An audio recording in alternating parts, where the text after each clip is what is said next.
Hello, everybody. Happy Saturday. Kind of damp weather here. We had rain, so the weather's not good today. So we're going to have a marathon show today. Not much going on today. So I do have a round table from last night. I think everybody likes Captain Kyle and the guy from Australia, and there's somebody else that was on the round table last night.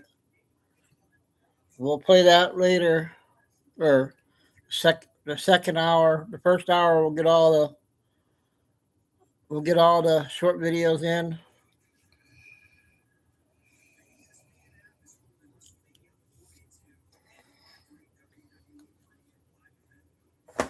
All right.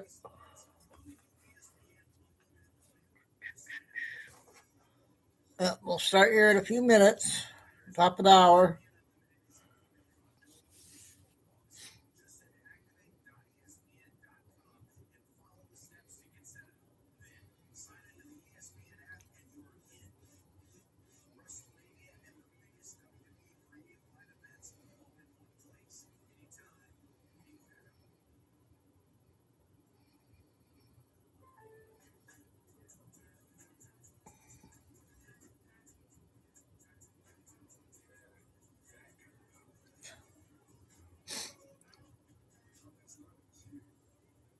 What a joke. YouTube is. I can't believe they're messing with everybody's numbers. Jeez. I got another copyright again, but it wasn't a strike. Just but I don't know why everybody else gets to play their videos, but I guess I can't.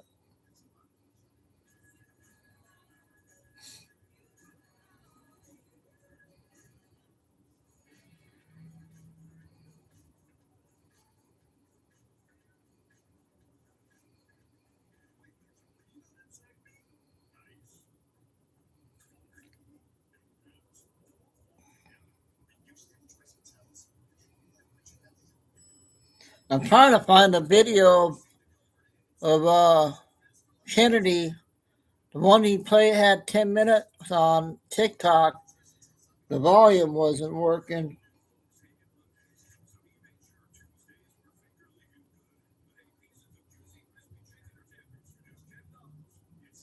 Did you see this interviewer?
Do it again.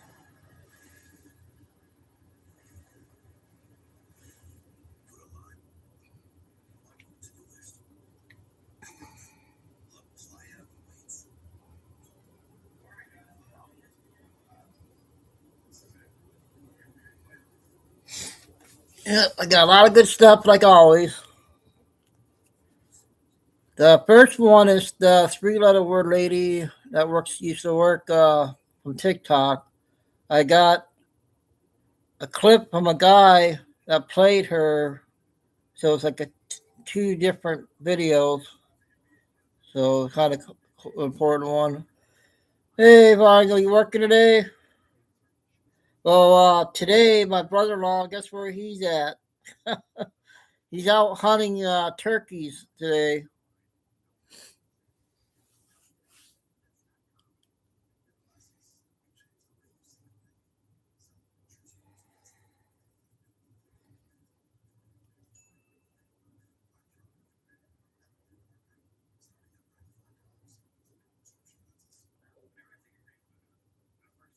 So yeah, not much going on. Quite all the games are later on tonight, but I'll still be on because I'm waiting on Mel should be coming out with her video, and then I got Billy Bean's video still to come if she comes out. Oh, I was saying at the beginning, fine, go. Last night, Captain Kyle had a round table, hour 45, so that's going to be one I'm going to share in the middle of the show here. I'm going to do the short ones first. And I got a couple, I got like 4 Derek Johnson ones, short clips.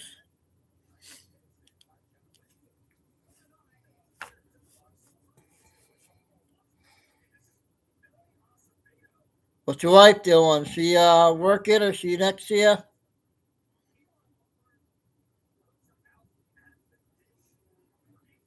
The playoff for hockey starting today. The Florida Marlins are out. The defending champions, so there's going to be a new hockey team this year. The basketball playoffs start today, then tomorrow. My team plays tomorrow.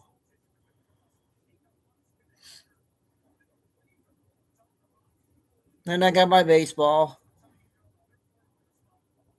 A lot of interesting videos I found last night. Flying Eagle. Yeah. Interesting.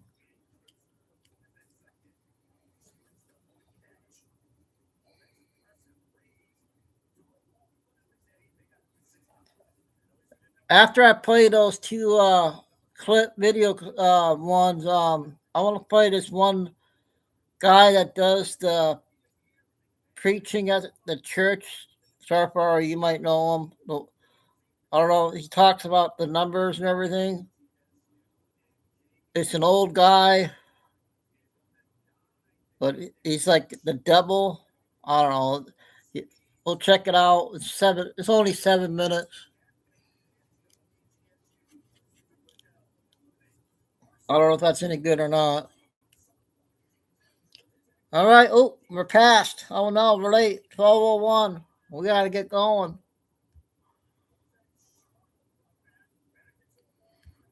It's go time.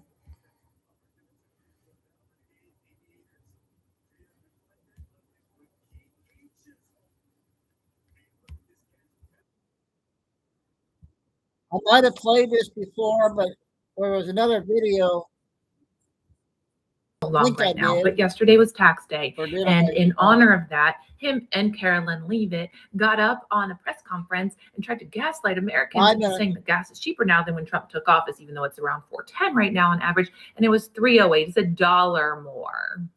Well, I was like, okay, I'm gonna take a break, divert, and do a follow the money. And when I put these pieces together, I was like, how? My jaw was on the floor. I was like, how is this man our Treasury Secretary, and how did he get through this Senate confirmation? Because they confirmed him like 68-29. It was like one of the better ones. But I'm pretty sure he's going to tank the American dollar, if not when he's in office, as soon as he's out. But I'm just guessing, so let's get into it. All right, Scott Bessent went to Yale. He graduated from Yale in 1984. I think he was the president of Wolf's Head. It's one of the 3 major secret societies that are at Yale. He went when he graduated and did some Wall Street junior jobs before George Soros hired him to work for him. And he didn't just work for him. No, he went and ran the London office. And in 1992, 1 year after he started working for Soros, he was the guy who figured out how to break the Bank of England.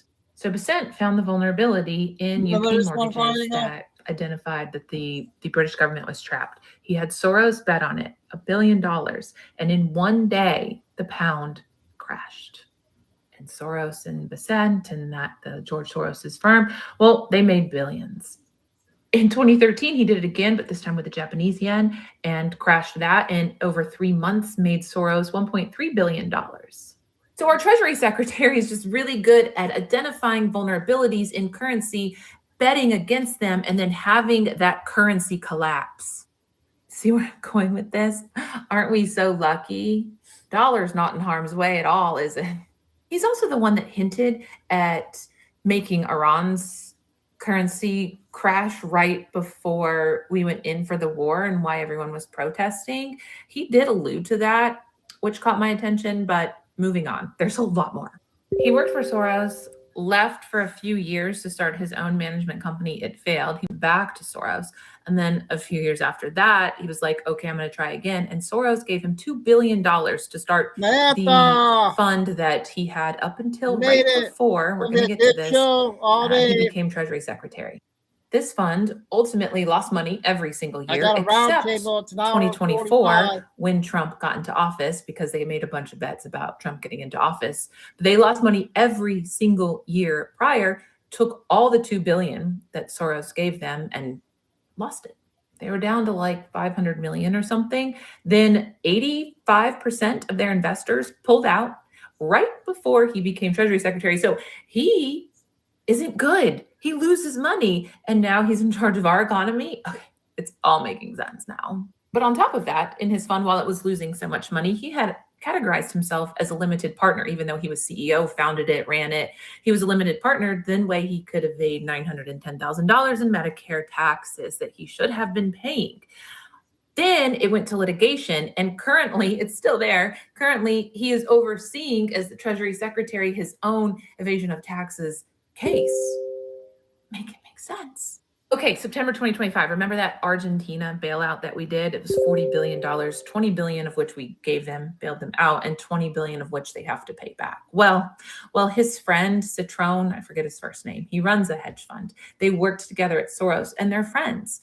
Well, Citron his firm purchased billions, hundreds of millions of dollars of Argentina bonds and equities right before the bailout. And then a few months later, we bail them out, and he makes tons of money. That's not insider trading, is it? Because Besant is the one who ran the bailout. There's a bunch of other shady stuff. I'm telling you, I can only get the highlights of some of them in here. There is so much, so please go check out the Substack. I haven't gotten into crypto, haven't gotten into Epstein. We need to talk about those files. Please stay tuned. We'll do a part 2. Sorry if I played that before, but I found the second part that was with that.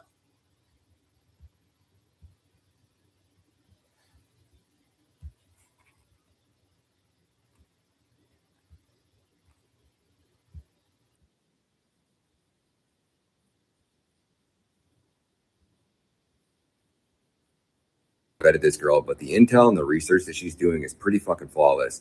And this deep dive into Scott Bessent should really help you open your eyes and realize what's coming for the US dollar and how bad things are about to get for the American people. Check this out. This man that's in charge of keeping the US dollar from an economic collapse right now. Check this out. Now should scare the shit out of every single American.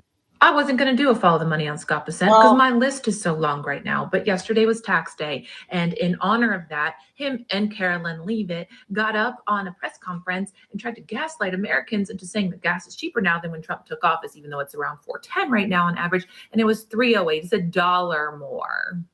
So I was like, okay, I'm going to take a break, divert, and do a follow the money.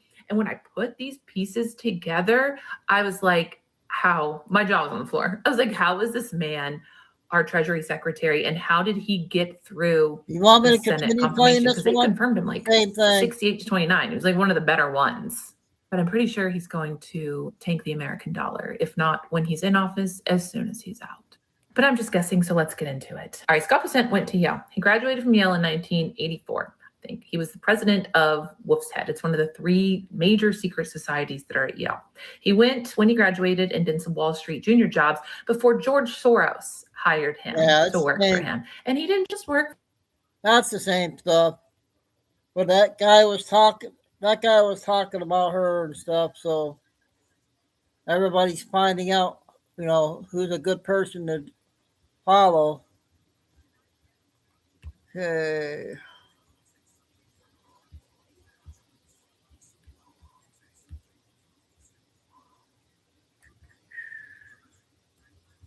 All right, let's do this one. About 8 minutes. How about this one, Fine Eagle? This is the FBI file from Wiener when he got arrested, what they found, child pornography, and the connections to the Clintons and her email activities. I think I played it. Now, what they found out about Wiener was bad, Yep. but about the Clintons was even worse. Not here yet, Maria. So what you have here is January 17, Anthony Weiner gets slapped with the child pornography probe. Then May 17, Uma Abedin forwarded classified intel to Weiner.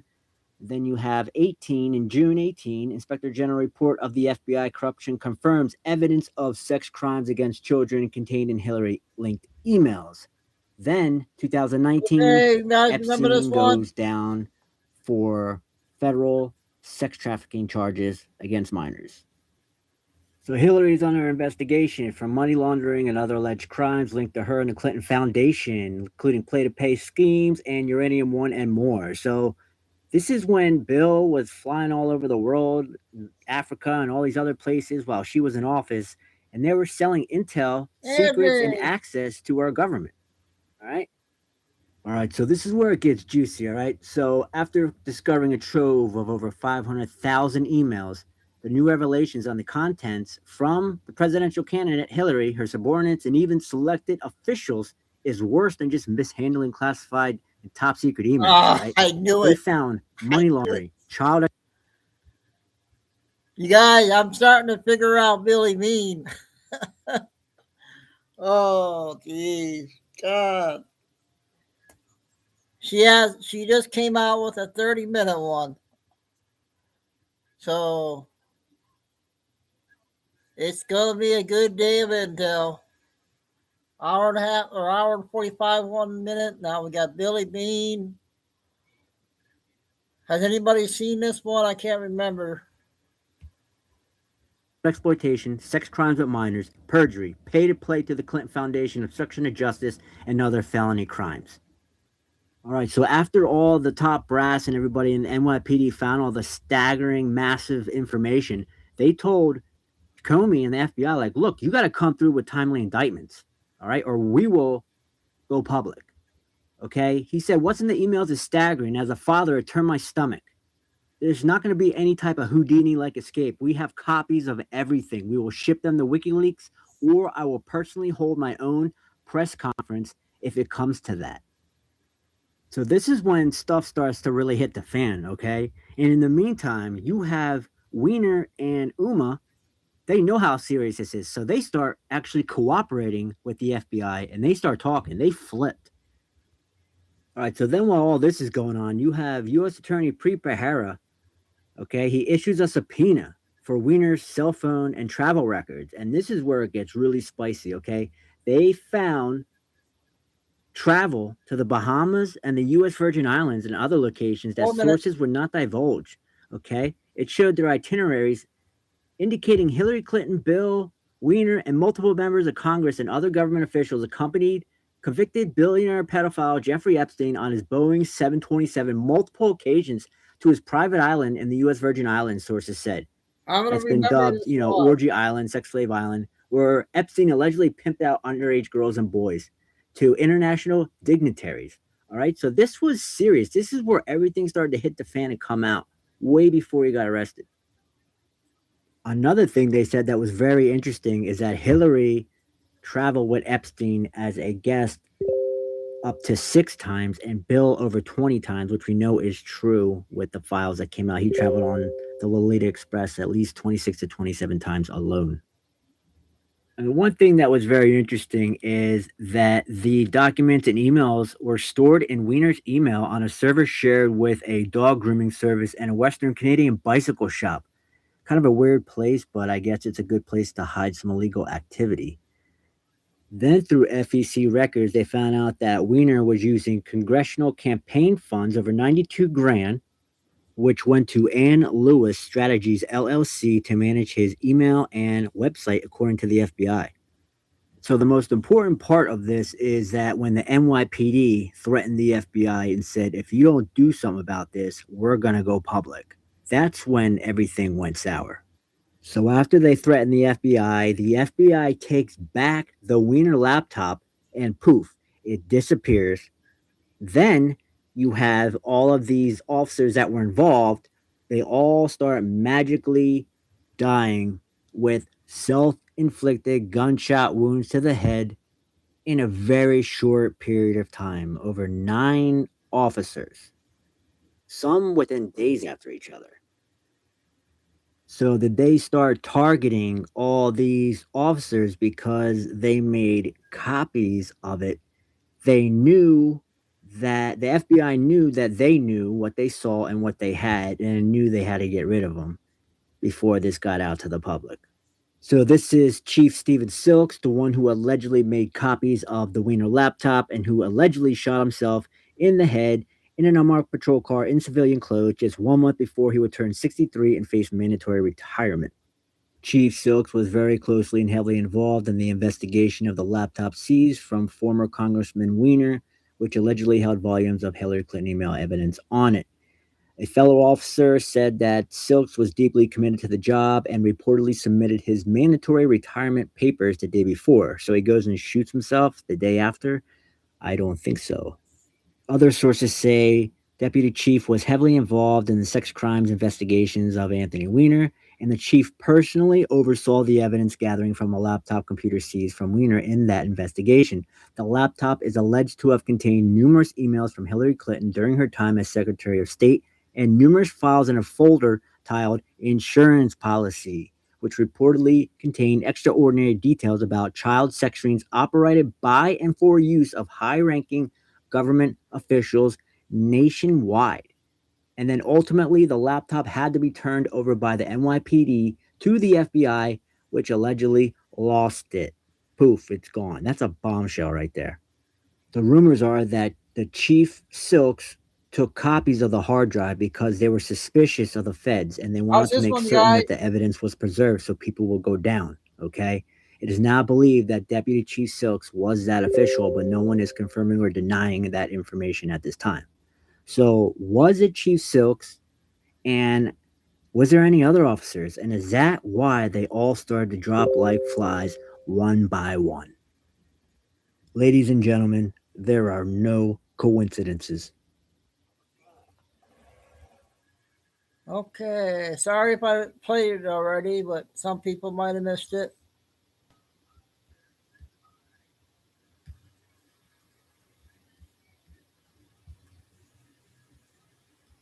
We got a 10-minute one. Nick Shirley.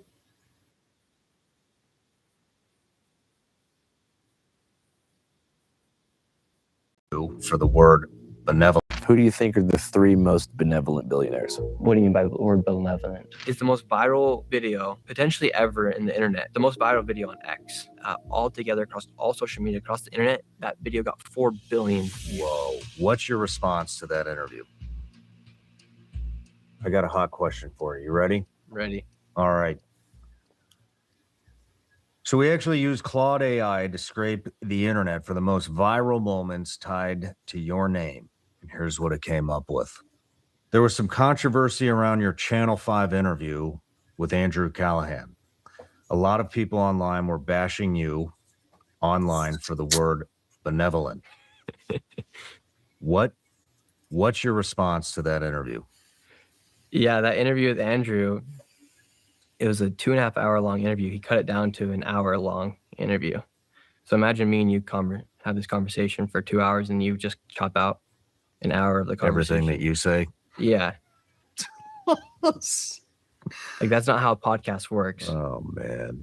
And that was very messed up on his part, I believe, to go about and doing that. I was very kind. I let him come to the location where I told him to film it. He actually made me mad too.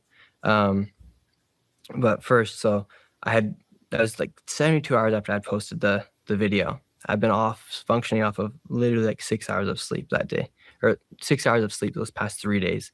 I said, like, me and Andrew, our boys, let's do the interview. I'm like, I'm down to have a conversation. In the text prior, he's like, oh, I've been getting doxxed and stuff like that. I said, yeah, like, here's the location, come film. And so then I see the interview and I'm like, wait, what is this? Like, this is like all chopped up. You don't put in your answers to the questions where you know you were wrong as well. Like, that's not a fair interview. And luckily I had filmed it on the back end too. Nice. Did And you release it? Yeah, I released it. Good man. And I'm not going to say that was my best interview by any means. Like, I wasn't functioning at 100%, Yeah. to be honest. I just thought like I thought we were boys, and obviously we aren't. Man. And yeah, I mean, I messed up on the word benevolent. My bad. Have you heard from him since? He then made a full reaction video to the video. And what makes me mad is he knew that not to say the city I was in. And he does that in the reaction video. I was like, Cable, you just doxed me. What an asshole. Yeah, exactly. Wow. You just met Elon Musk and you were awarded $100,000 from X for your investigative article. What was your conversation with Elon Musk? And is there something bigger coming between you and Elon that you haven't announced yet? I think we both just wanted to meet each other. And the first thing I said to Elon was just like, thank you. I said, like, thank you for X, for having a platform where real world change can take place. Because all these other social media platforms, like YouTube, for instance, I post that Minnesota video, it got 4 million views. I posted on X, it got 150 million views. And within 7 days, all together across all social media, across the internet, that video got 4 billion views.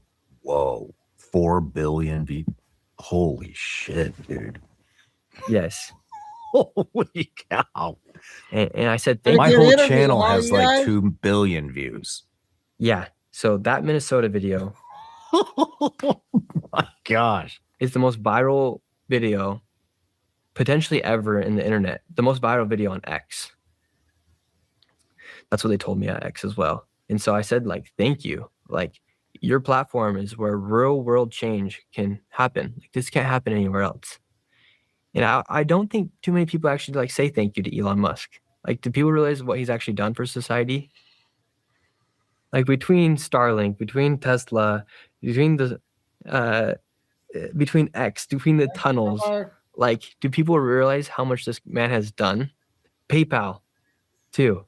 Like, do people actually realize how much impact this man has had on society? And everyone just wants to demonize Elon Musk. And so I'm sitting there, I'm looking at him just eye to eye.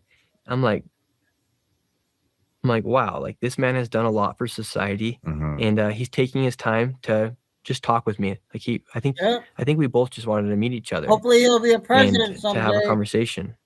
I mean, not only that, he's also motivated an entire new generation of innovators. And they're all building, not all of them, but a lot of them. I interview a lot of them. That's it. That's their inspiration. And a lot of them are innovating things that are going to go along with his mission to Mars or whatever. I mean, it's just, it's huge. 100%. And just he's inspired. Yeah. And just like the drive to still be doing this. Like, he doesn't need to be like, he's not money driven. Yeah. And everyone wants to get mad at him for having money. I'm like, that's just what happens when you provide such value to the world. Yeah.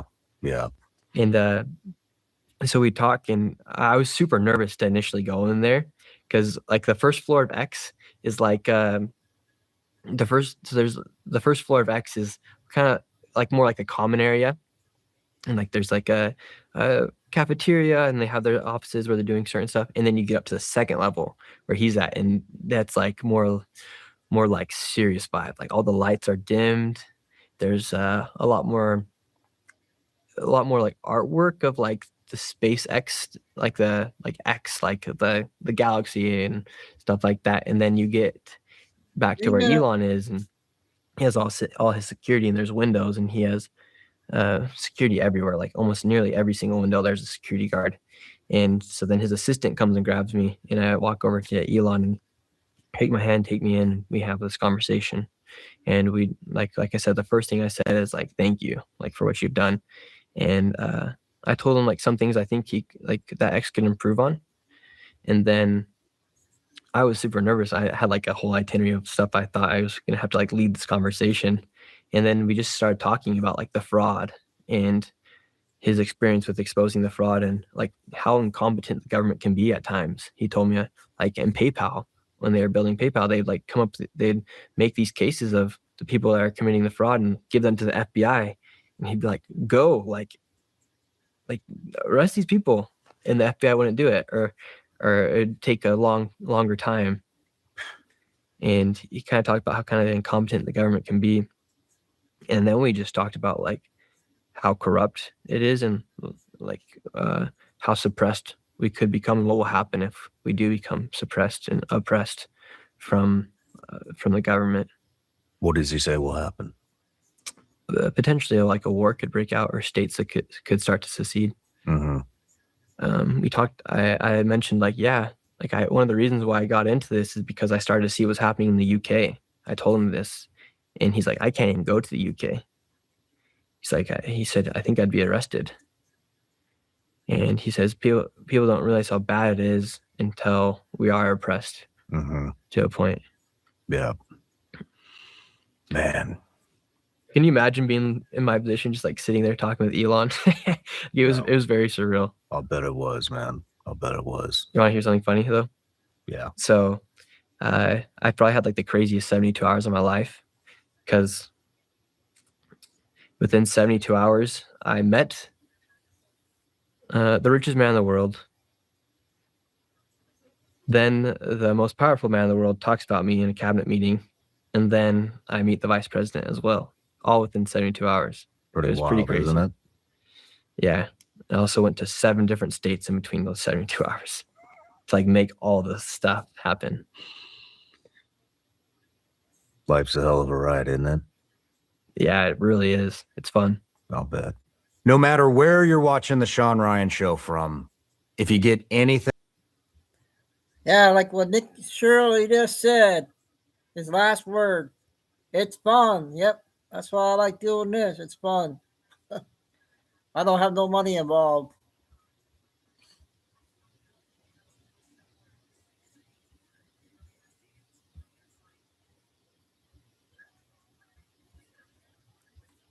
We got 2.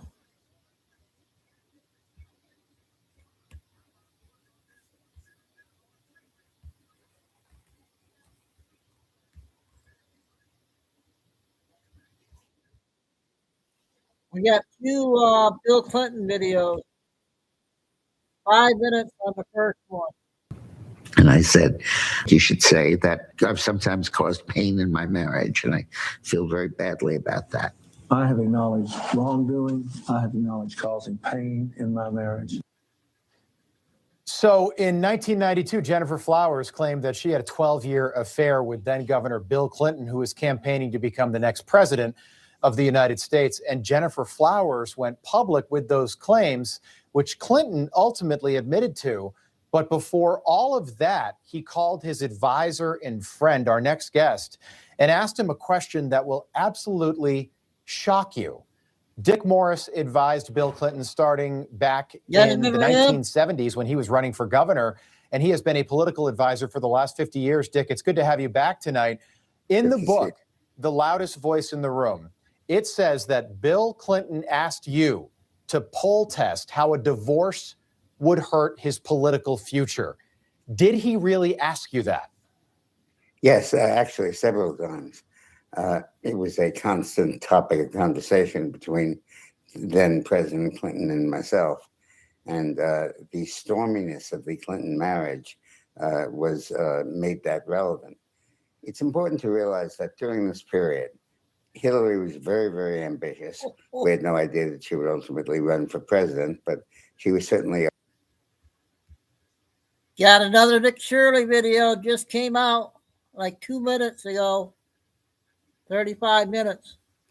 Opening the door to that. And Bill was happy with the idea of Hillary being president, but he wanted to know if her running would hurt him or help him. And several times, actually 4 or 5 times, he asked me to poll that.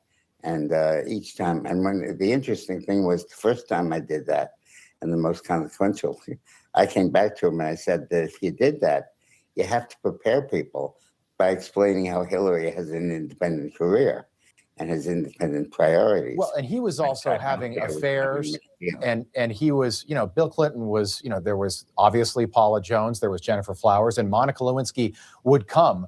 What I think is interesting is that he was asking you this before his Bob Dole 1996 re-election campaign, meaning that he was legitimately considering divorcing Hillary before running for re-election, which I think is just unbelievable news. Let me ask you this then, Dick. I'm not sure that I would be divorcing Hillary.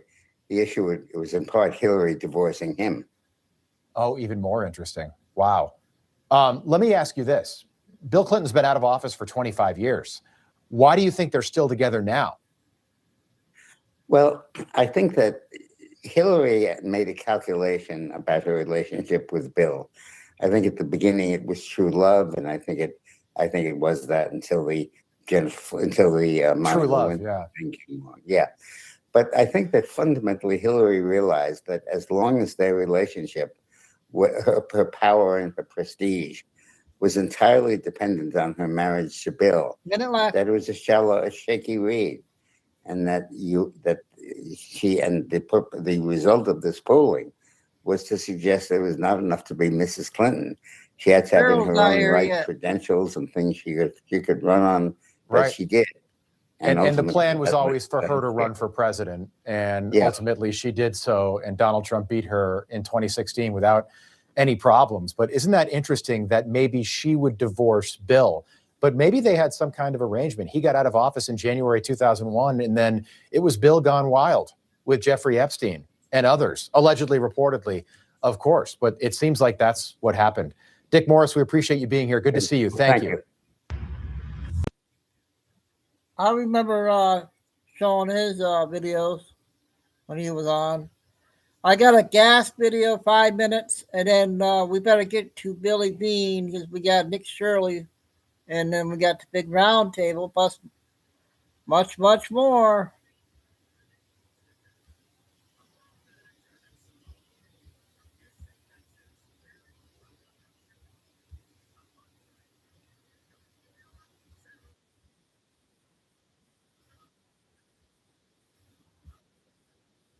The gas pump, the narrative gets like this: blame the gas station, blame greedy oil, blame anything visible and easy to point at. Meanwhile, real drivers are stuck with paying way more than they planned, and these layers of complexity most people don't even think about how to untangle. So drivers are left staring at the pump, wondering why prices jump overnight, why one station is cheaper than the next one, and who's actually cashing in. So here's the reality. The system is built so you don't ask too many questions. How convenient. Start with the most obvious target, the gas station. It's also the most misunderstood. Stations don't have the pricing power people think they do. They're reacting, not dictating. The price you see on the sign is tied to wholesale fuel costs, not as rack prices. In other words, they get told by the distributor what they're going to pay to refill the tank again. And that can change literally daily, sometimes multiple times a day. Those costs are driven by global oil markets, refinery capacity, supply disruptions, and yes, speculation. That station on the corner isn't setting the market, it's trying to survive it. Margins are razor thin. On average, stations make somewhere between 15 and 35 cents per gallon, and that's before operating costs. In many cases, they make more money selling you coffee, snacks, and whatever else you buy in the store than they do actually selling the fuel. It's what they call a lost leader. Gasoline gets you on the lot. The convenience store keeps the lights on. And so no, your local station owner isn't getting rich every time the prices go up. Now layer in competition. Gas stations cluster together for a reason. The pricing is a street fight. If one drops prices, the other follows fast. That creates a constant cycle of undercutting, adjusting, and reacting. And in some markets, prices spike and then slowly fall over days as stations compete for volume before the next jump resets the cycle. They are all trying to get you in their stores. That's how they're turning the lights on and paying their people. And that's why you can see wildly different prices within a few blocks. 2 minutes. It's not random. It's hyper-local competition in real time. But zoom out and bigger forces start to show, and this is where the story really changes. Not all gas stations are created equal, and not all regions play by the same rules. Certain states require specialized fuel blends that cost more to produce before they ever reach the pump. And unlimited pipeline access, transportation costs, and distance from refineries, and you start to see why some parts of the country consistently pay more and some pay less. The Gulf Coast has it easy. They're close to refining, strong infrastructure, fewer bottlenecks. The West Coast and Northeast, well, they pay higher costs, especially if you're in a rural area, tighter supply, and more exposure to disruptions. All of that means the prices get higher when you're in some little teeny town versus in a major city. And then there's the part no one likes to talk about. Taxes. The federal gas tax is 18.4 cents a gallon. It'd be nice if President Trump removed that. That would be helpful. That's just the baseline. State taxes pile on top of that, depending upon where you live. And that can push the total well past 50 to 60 cents, even $1 per gallon, with additional fees are included. And that's not market driven. That's policy, especially in California. And we've covered that. On average, taxes account for roughly 10 to 20% of what you pay at the pump. And unlike oil prices, those don't fluctuate with supply and demand. They're built in and they don't go away when prices spike. So when prices climb, you're not just paying more in fuel, you're paying more in tax on top of that. And yet somehow that part of the conversation rarely makes any headlines. Instead, the focus stays on oil companies and gas stations because they're easy targets. It's a lot simpler to point to a brand on a sign than to explain global supply chains, regional infrastructure limits, and layered tax policies. But those are the factors that actually are driving up the number at the pump. Even timing plays a role. One station might still be selling fuel bought at yesterday's lower price, while another has already paid more for its latest delivery. That difference shows up instantly and disappears just as fast. It all adds up to a system that looks chaotic from the outside, but follows a very specific supply chain of cause and effect. Global markets set the baseline. Refineries and infrastructure shape regional costs. Taxes add a fixed layer, and local competition adjusts that final number. And gas stations, despite the blame, are stuck in the middle trying to make it work. So no, gas prices aren't random, and they're not as simple as they're made out to be. They're the result of a system built on complexity, shaped by policy, and influenced by forces far beyond the corner station.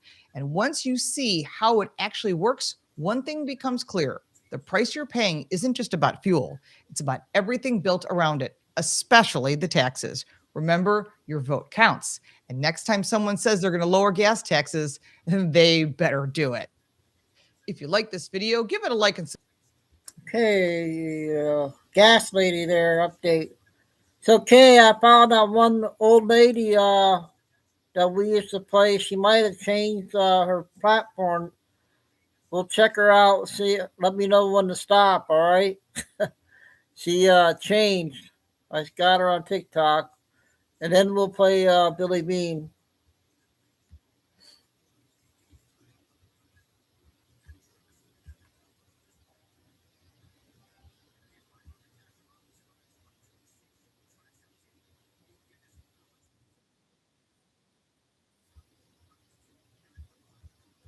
See how she said video, but this mentality that you guys have been told, this crock of shit that you guys have been sold on the left, I will never understand, right? Because you guys want to act like billionaires don't pay taxes. In matter of fact, they pay billions of dollars in taxes, okay? But you are always being pointed at the wrong reason. Instead of being mad at people that make a lot of money in this world because you've been led to believe by politicians that they're at fault for this and not the politicians, it's funny to me because the very people that are telling you this garbage are the wealthy, right? The big millionaire politicians out there that weren't millionaires before they went into politics and then all of a sudden became millionaires, right? We take trillions of dollars in tax revenue. This government takes trillions of dollars in from us, the working class, right? And right now, Nick Shirley and maybe one or two media stations are uncovering billions of dollars in fraud. billions. Do you understand me? Billions of dollars, where our government, those same politicians that are telling you this garbage, so you look over here and not at them, are the ones that allowed people here in this country illegally to make fake companies, fake 501(c) companies, fake nonprofit companies, and take in billions of dollars of our tax money from the federal government. They've enriched their families back home, and they live very wealthy lifestyles here. Okay, we're talking billions of dollars in fraud. Okay, and Medicaid fraud, Medicare fraud, you name it. And we're starting to see the arrests starting to happen very slowly, because this administration is the first administration who even gave a shit about looking at all of the fraud of government benefit packages, right? No one else, they've all talked about it, but no one has actually done anything about it. And the reason I know this is because Obama talked about doing it. And that was the last time I voted Democrat, because he didn't do anything about it. Okay. We are talking billions of dollars in fake corporations that they have been allowed to take billions of dollars from us, the citizens, right? These politicians will always tell you this, though, like billionaires aren't paying taxes, right? Here's something I'm going to tell you as a business owner myself. You are mad at the wrong people. You are mad at the wrong people. You should be mad at the people who make the tax codes that billionaires, people like me, and politicians use to not have to pay 100% of their taxes. You're mad at the wrong people, but those same people who have gotten filthy rich off of our backs, right? The citizens' backs, off of the trillions of dollars of tax revenue, they have gotten very wealthy. They tell you, oh, well, it's not our fault. It's not our fault that we can't balance a budget, right? It's the billionaires' fault. And you believe it. You think the whole world's problems are going to be solved if billionaires just paid their fair share. It's stupidity is what it is. These politicians are telling you whatever it is that you want to hear. They care about empathy, and they care about you, and they care about inequity and all of this shit. And you believe them. Hook, line, and sinker, right? You believe them. And then they continue to get rich and rich and rich and rich. All of the things that they tell you the other side is, they are all those same people. They want you to hate Donald Trump, and there's plenty to hate there, trust me. But why? Because he made his own money his own way off of businesses, right? And he sees. Okay, I noticed one thing. She wasn't repeating herself. Did she repeat herself at all? So maybe she's better now. So we'll play her more again. No comment. Fine. Oh, you don't like her? Thank you, Andy. There's a way that the world should work, like as a business, but no. What happens if we don't pay our taxes? What happens if our budgets aren't balanced? But yet these politicians can tell you everything you want to hear, and you go out and you vote for them, and they become richer and richer and richer, have multiple houses, money beyond their wildest dreams, right? And they give a lot of that money away. So you want to know where it doesn't go? Back to American citizens. Baby girl, I would give 90% of my tax dollars to single mothers if they could that actually wanted to better themselves, not the ones that sit and suck off the system. Okay, with this illness and that illness and this disability and that. No, I don't want to hear that. Real people that just need a leg up. I would give all my tax dollars to that. I guess what we have in this country is a mismanagement problem of politicians. Mm-hmm. We have a. Okay.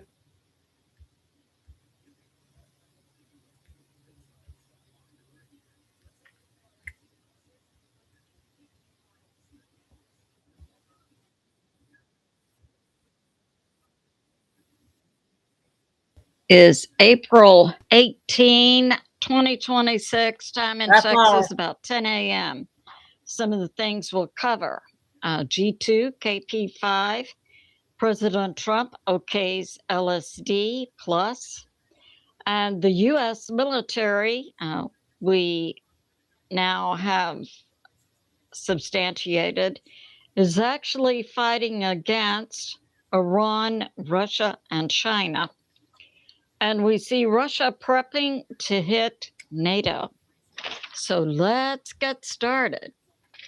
So today, April 18, we are to have from the sun via a coronal hole on the sun, a G2 geomagnetic storm giving us a KP index maybe of 5 or 6, meaning the top northern 1/3 of the U.S. could see auroras tonight.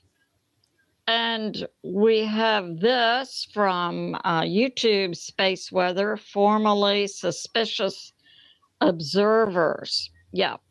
So the human threat, we have 2 times our normal threat on Earth from an increase in radiation from the sun because our electromagnetic shield has weakened so much. But we have now a combo effect on human health. We're experiencing increased radiation from the sun, plus the electromagnetic effect of 5G. So that's going on. And now we have this. We have President Trump signing an executive order this morning okaying psychedelics. That would include LSD, mushrooms, mescaline, peyote, San Pedro cactus plus.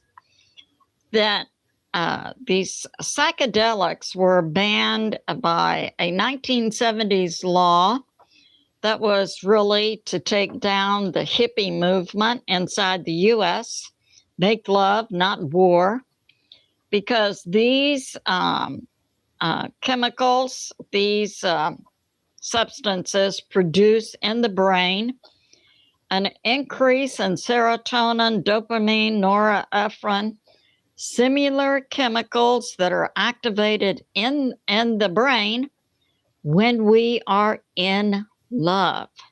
Yes, we've heard many times being in love described as walking on air, and the person having like a glazed look.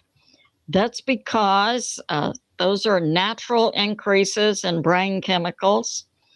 So the psychedelic substances also produce similar effects in the human brain and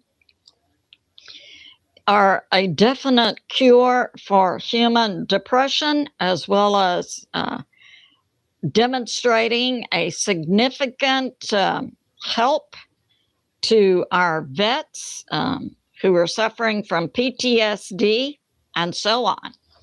Now, I know recently I reported Mike from around the world brought out that Big Pharma had some type of shot you could take that would last for 90 days and get rid of any addiction.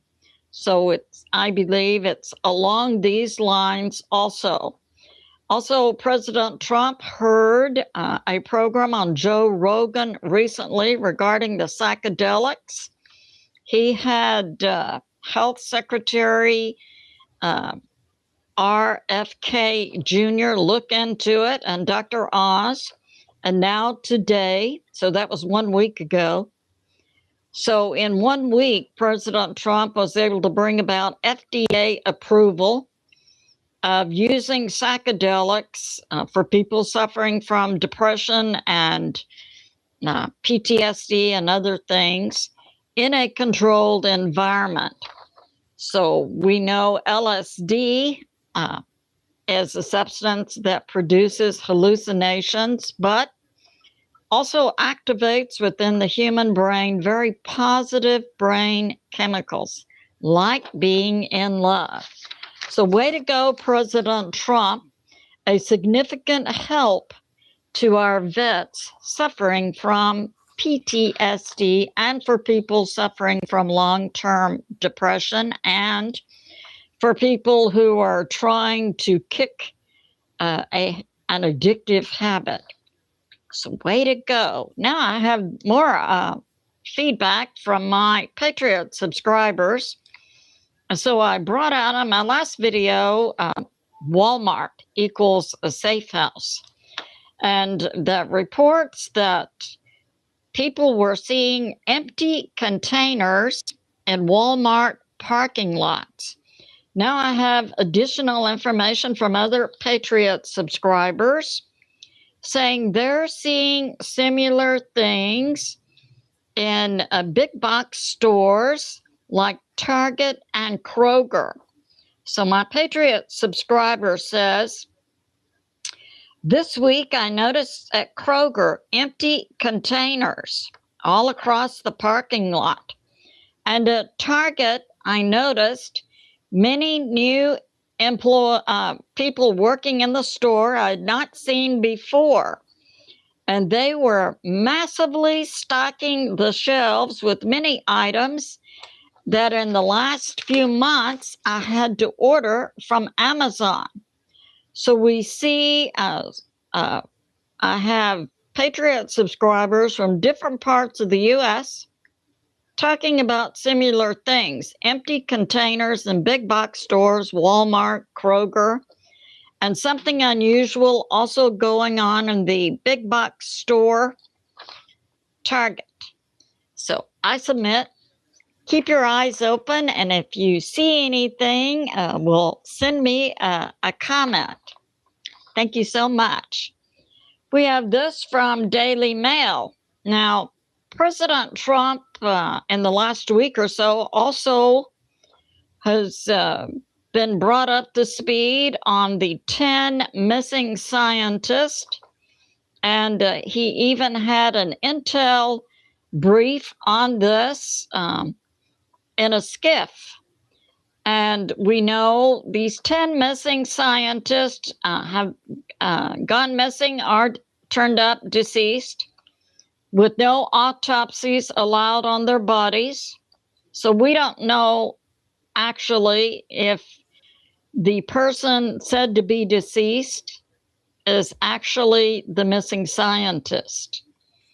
For all we know, they could all be missing somewhere else, and none of them deceased. But, you know, another person's body was put in their place. We don't know.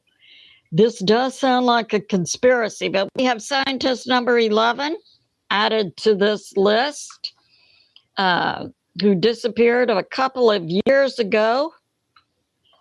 Amy Esridge, and allegedly she committed suicide in Huntsville, Alabama, 34 years old. But she's added to this list also. Now, the weird thing is, and these people were all associated with anti-gravity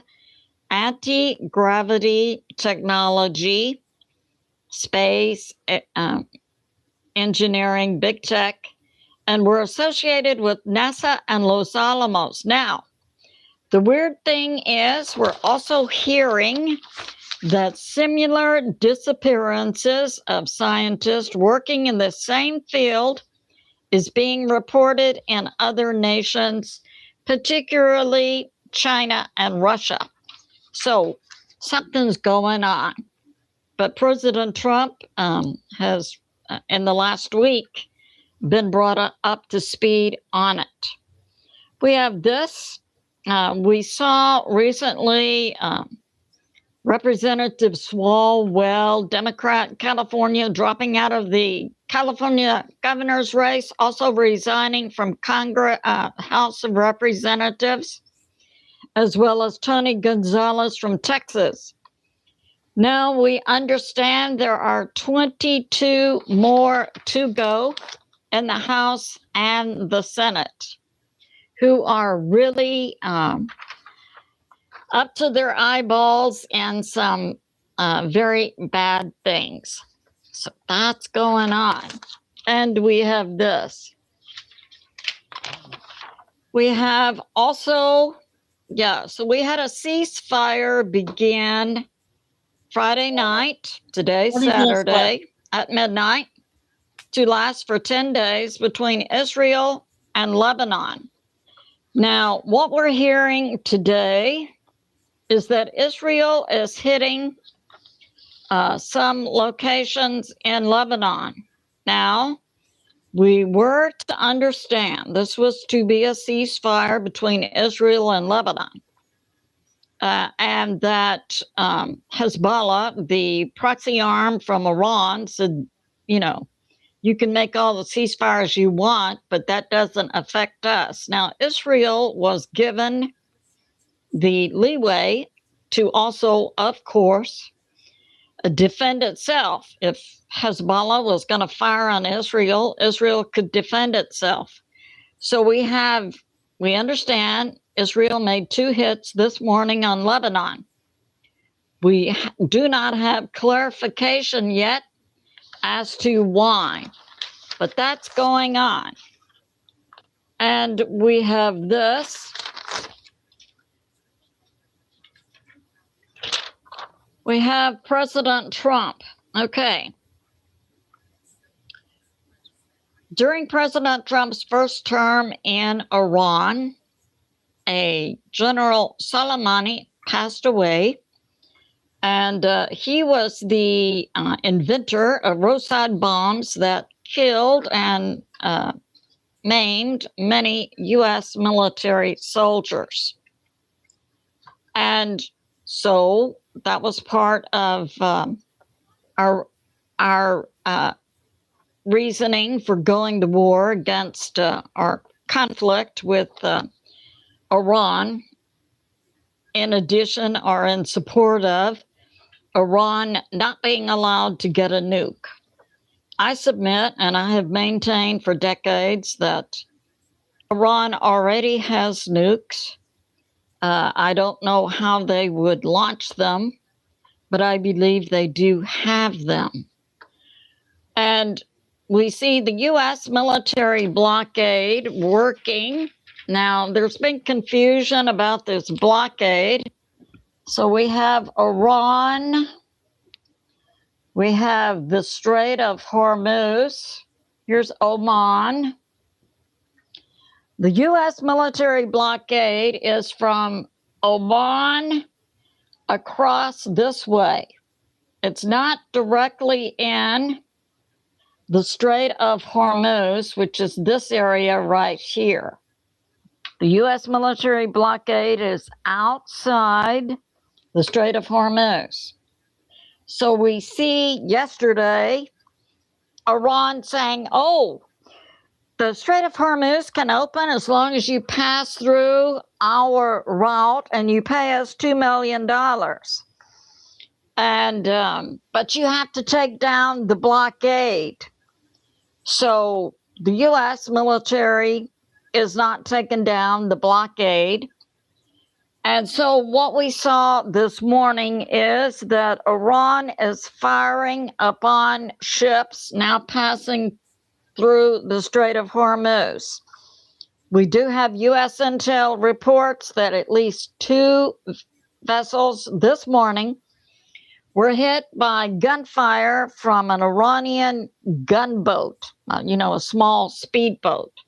So apparently they still have some of those.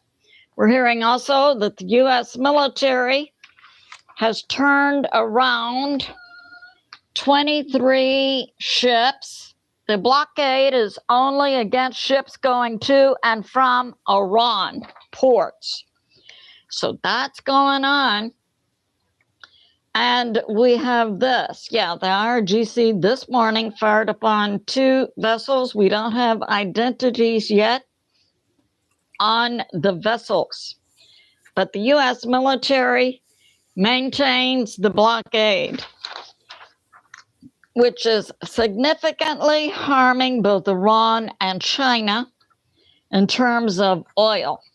We have this from the BBC. So we also have out in this area, we have out in the Arabian Sea, we have a Chinese spy ship that the U.S. military is monitoring. But this U.S. Chinese spy ship is collecting data, and we understand the process is also Chinese satellites are collecting data, and the data goes to Russia. Russia increases and processes the visual impact of the raw data that China is collecting, and also interprets the military locations of U.S. military troops and equipment, ships, bases, and so on. So we're actually in a military conflict with Iran, Russia, and China. So that's going on. And we have this. Yeah, Russia and China collect satellite intel. They process it, make it visually clearer, then give it to Iran for Iran it must be Billy to Bean's target cat. U.S. military ships, troops, equipment, bases. China collects the intel in multiple ways, including their Chinese spy ship sitting just a short distance from the U.S. military around Iran. Russia interprets and processes, then gives to Iran. So we see Russia and China actively engaged in a warlike activity against the U.S. military and the American people. We have this from 2CTV that, so allegedly Iran was to have talks with the U.S. again in Pakistan. And we see Pakistan up to its eyeballs in this hot mess. Pakistan is mediating the talks between the U.S. and Iran, and yet Pakistan is sending the head of its military into Iran to assist Iran with military action against the U.S., and Pakistan is sending its prime minister to Saudi Arabia, and also sending 15,000 troops to Saudi Arabia to help defend Saudi Arabia against Iran. Pakistan is in a hot mess. And Pakistan is the route through which China is sending much of its weapons and intel to Iran.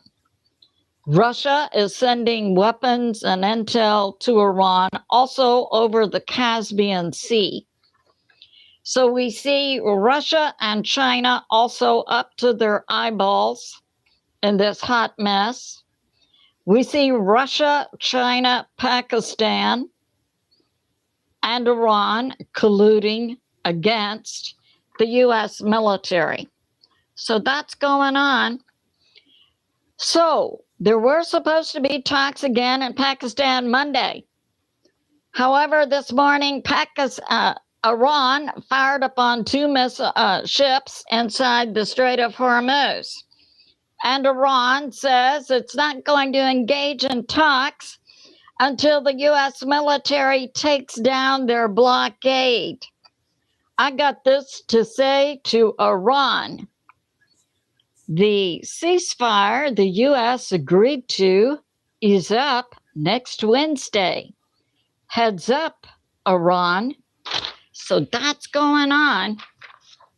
And we have this. President Trump to the IRGC.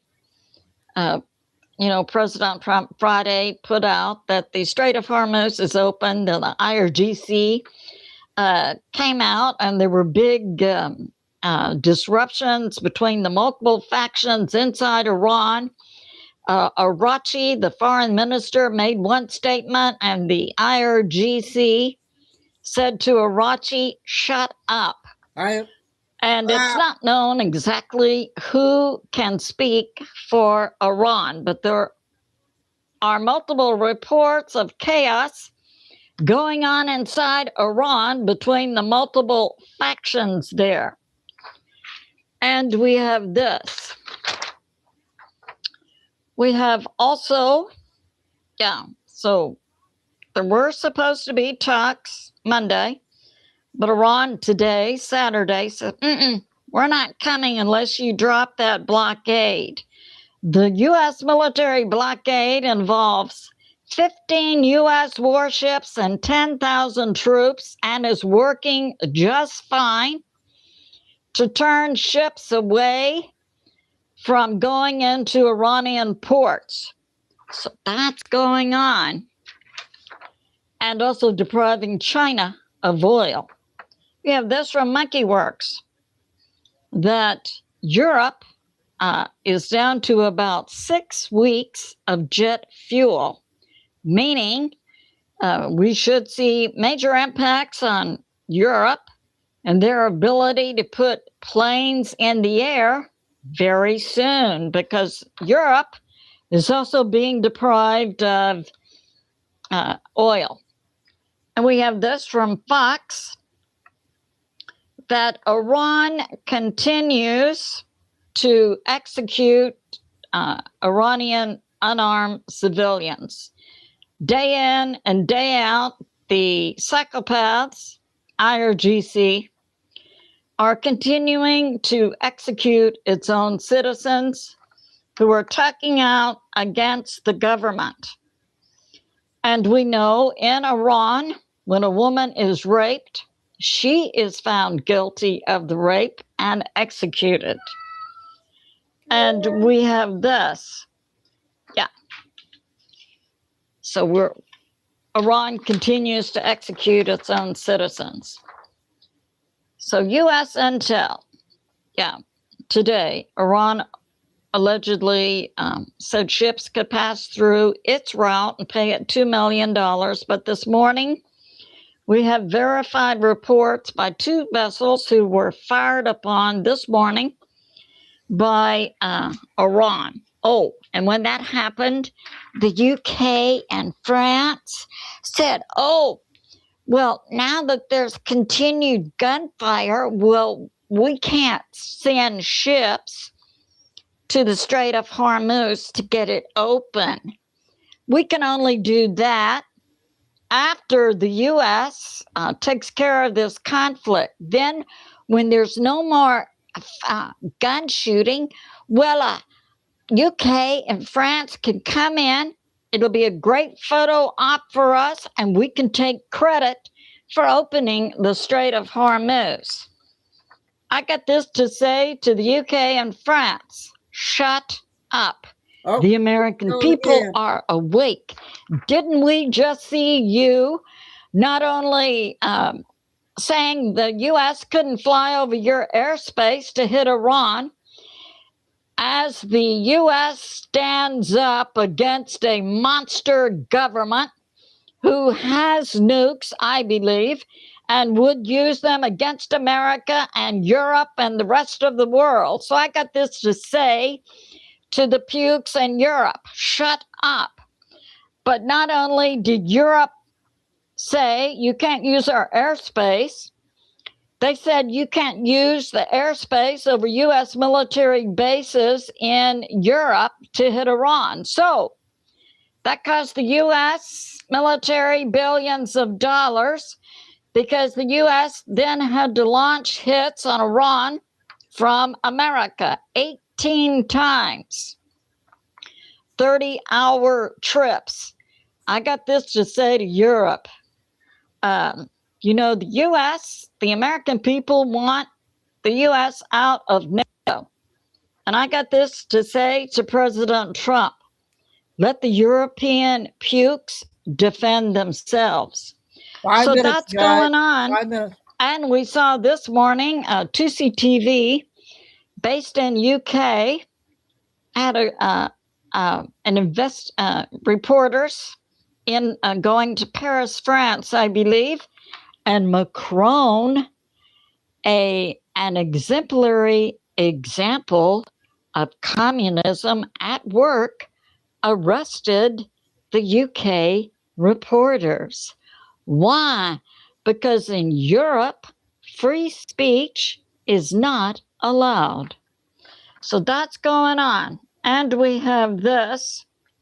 Yeah. So we have this also going on. So we saw, now we have Iran. I'll draw another map here because now we see with the U.S. Not taking up for Europe and a split obvious in between the U.S. and NATO. We see, so we have Russia, Finland, Estonia, Latvia, Lithuania. Well, the NATO nutballs, the European Union nutballs, Friday, we're launching. So Russia comes right up to a border with Finland. The nutballs were launching drones into Russia. That happened Thursday. And Friday, then we see Russia putting troops right here. Now, I made a prediction some months ago that Russia would take what's called the Suwalki Gap, and that's between Lithuania and Poland, and they would take a part of Moldova, Transnistria, where they have Russian troops and it's Russian people. But I said Russia will take the Suwalki Gap and Transnistria when after the U.S. is out of NATO. And we see a virtual situation where the U.S. is only loosely aligned with NATO. And we see then these European nutballs launching drones directly into Russia.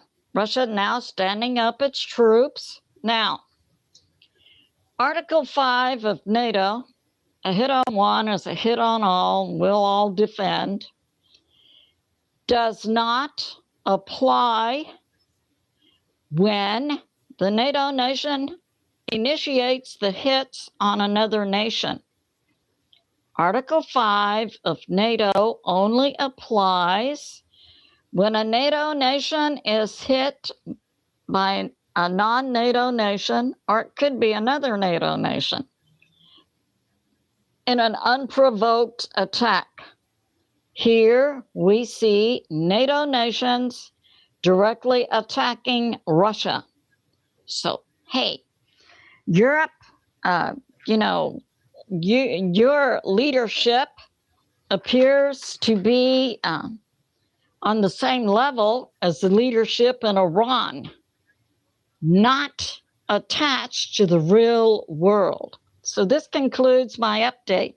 It's good to be in prayer for America, President Trump, the U.S. military, and world peace. I love you, and I'll see you soon. Okay, first Billy Bean video. I got a photo before I do 3 5-minute videos, and then we'll get to the second Nick Shirley video.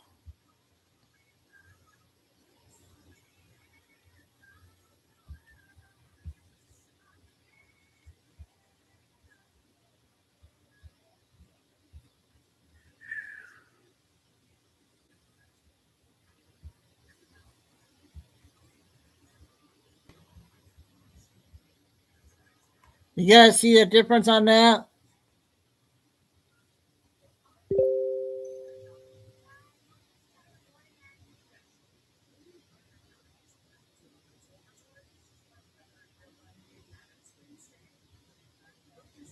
The dollar bill before the Federal Reserve. Notice anything missing at the end of the Fed. At the end of the Fed. So I don't know what they mean by that.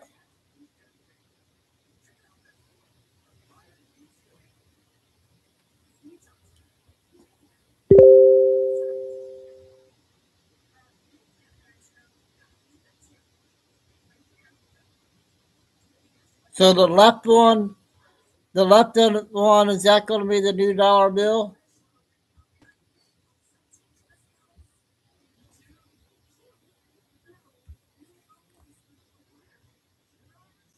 Hey, I got a 3-minute one.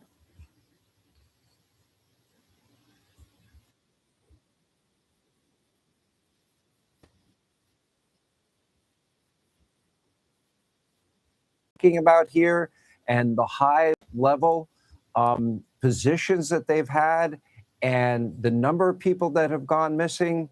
Yeah, wow. If it's a coincidence, it's certainly an odd one. Well, one thing I do feel confident about is that President Trump is going to make sure that this is addressed properly and that there will be full investigations into each and every death/vanishing. Because, Sean, at this point, I believe we're up to 11 since around 2022. And the age ranges from 34 years old up to 79 years old. But there are some common patterns. Many of these individuals had top secret security clearances. They were working on classified cases, had access to classified information. They were working on things such as nuclear systems, aerospace research, defense infrastructure, physics, things of that sort. That, it's just very odd that you're seeing all of these things come to pass. But what I do think is important to know is that 5 of these individuals are dead. It's very tragic. It is very sad. And 5 vanished, which is equally as tragic and as sad. And my condolences go out to their family members and loved ones. But I think if anything, they deserve answers. And of the 5 that are dead, 2 for certain were murdered. One of them was in Massachusetts, and one of them was on his front porch at 6 a.m. And there's also some commonality that I thought was very odd as an investigator with the FBI. A couple of them left their homes with no personal things on them other than handguns. One woman, her phone was actually wiped clean. When they, went back to do the investigation, her phone was completely wiped. There was no information or evidence on it. And so again, like President Trump said, this could merely be a coincidence.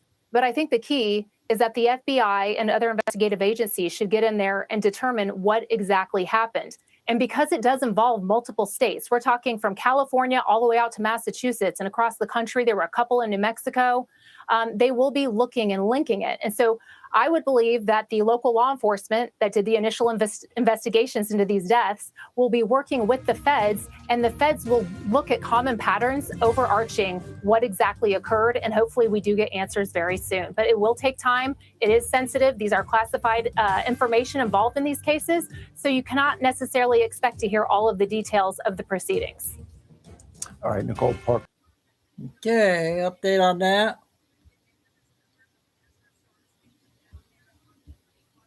Another 3-minute one.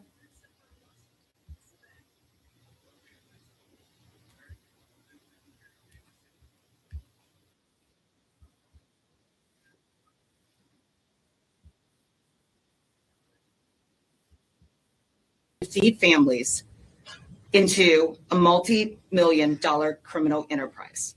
SNAP benefits are also known as food stamps. The defendants are charged with 1 count of food stamp fraud. As alleged in the charging documents, these men abused one of the government's most critical safety net programs for their own financial gain. This is taxpayer money meant to keep people from going hungry. These defendants decided to take it for themselves. These defendants exchanged SNAP benefits for cash, which they pocketed. Bonner, a naturalized U.S. citizen from Haiti, owned the Jesuela Variety Store. Elise May, a lawful permanent resident also from Haiti, owned the Saul Mache Mixe store. These 2 businesses were co-located within a single storefront in Boston. To be certain, these were not supermarkets. They were not full-service groceries.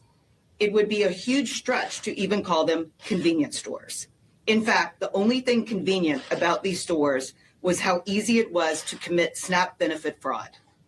To put this in perspective, the Jesuela Variety Store is less than 150 square feet in size, smaller than some bathrooms. The Saul Mache Mixe store was approximately 500 square feet in space. By contrast, a supermarket can be 20,000 to 60,000 square feet in size, have a dozen or more registers, and employ numerous employees. Both the Jisuela Variety and Sal Mache Mixe stores had one register, no carriages, no hand baskets, and very little food for sale. One legitimate supermarket in the same area as these stores redeems approximately $80,000 in SNAP benefits per month. Over the last 20 months, the Jisuela Variety store was redeeming between 3 and 6 times that amount monthly, with nowhere near the space, inventory, customers, or infrastructure to support it. The Sal Mache Mixe store redeemed over $120,000 in SNAP benefits in the last 6 months. Simply put, there is no plausible way SNAP eligible food could have been purchased from these stores for this long.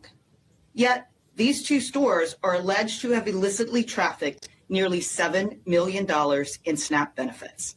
The fraud was shocking and glaring. Okay, another fraud report. Okay, the second Nick Shirley video.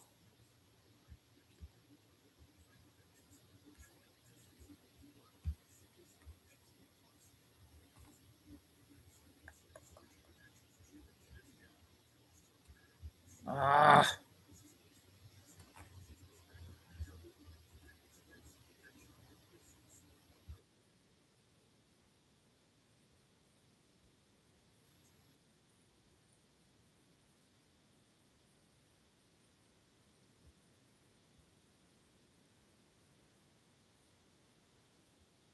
$25.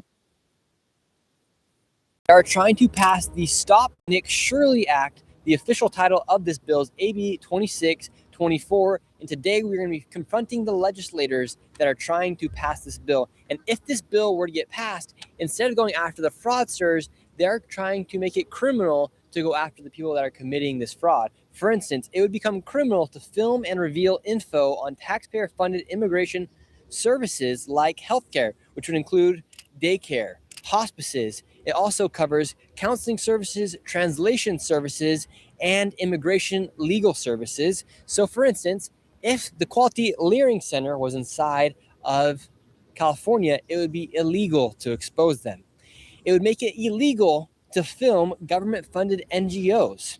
And this bill essentially wants to shield the info of immigrant support services from the public. So your tax dollars, you'd have no idea where it's going because it would then become confidential and you would not be able to see how much money that NGO is getting if it's going towards immigrant services. And what makes this bill super interesting is the lady who created this bill, her name is Mia Bonta. Her husband is the Attorney General of California named Rob Bonta. Just came you cannot out. make this up. So you have the Attorney General who's supposed to prosecute and go after the fraudsters, and then you have his wife who's trying to pass bills to go after the people exposing the fraud. Like, seriously, this is absolutely crazy. And the AG, Rob Bonta, just a few days ago said they were cracking down on the fraud way before certain people came into the state. We've been doing it successfully before certain people in this country decided to think about it for the first time. However, it was only after I exposed over $100 million in fraud they actually made any arrest here inside of California.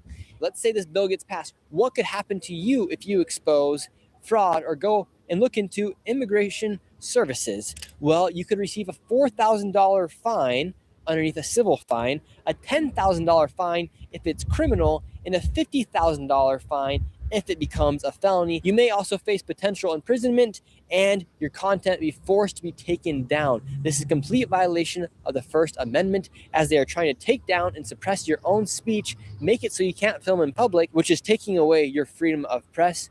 There's a whole lot of issues with this bill, and today we're going to be confronting those that co-authored, signed, and passed this bill. And so truly, every single day here in America, you are learning more and more about the fraud that is taking place. And if you want to become a member of the Anti-Fraud Club and help me as I go all about the country to expose this fraud, go join at antifraudclub.com. It is completely free, and hoodies are also available on the site. And really quick, let's go speak with an assemblyman who knows more about this bill before we go and confront them. Now let's get into the video.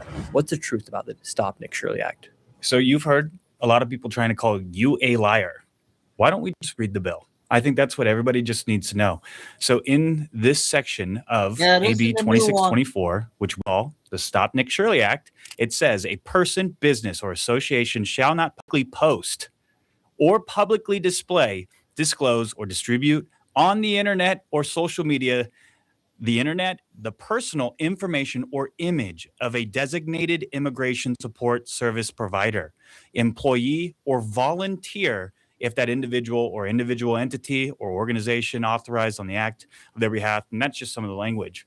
And what does that mean? Immigration support services provider. You're exact. See, and that is where the devil is in the details. Designated Immigration Support Services Facility means a facility where immigration support services are provided, including but not limited to nonprofit organization offices, Department of Justice recognized entities, community legal clinics, law offices, accredited representative sites that provide immigration legal services, and healthcare facilities. They threw that into designated immigration support service facilities, healthcare facilities. And healthcare is at the very bottom of this. Mm-hmm.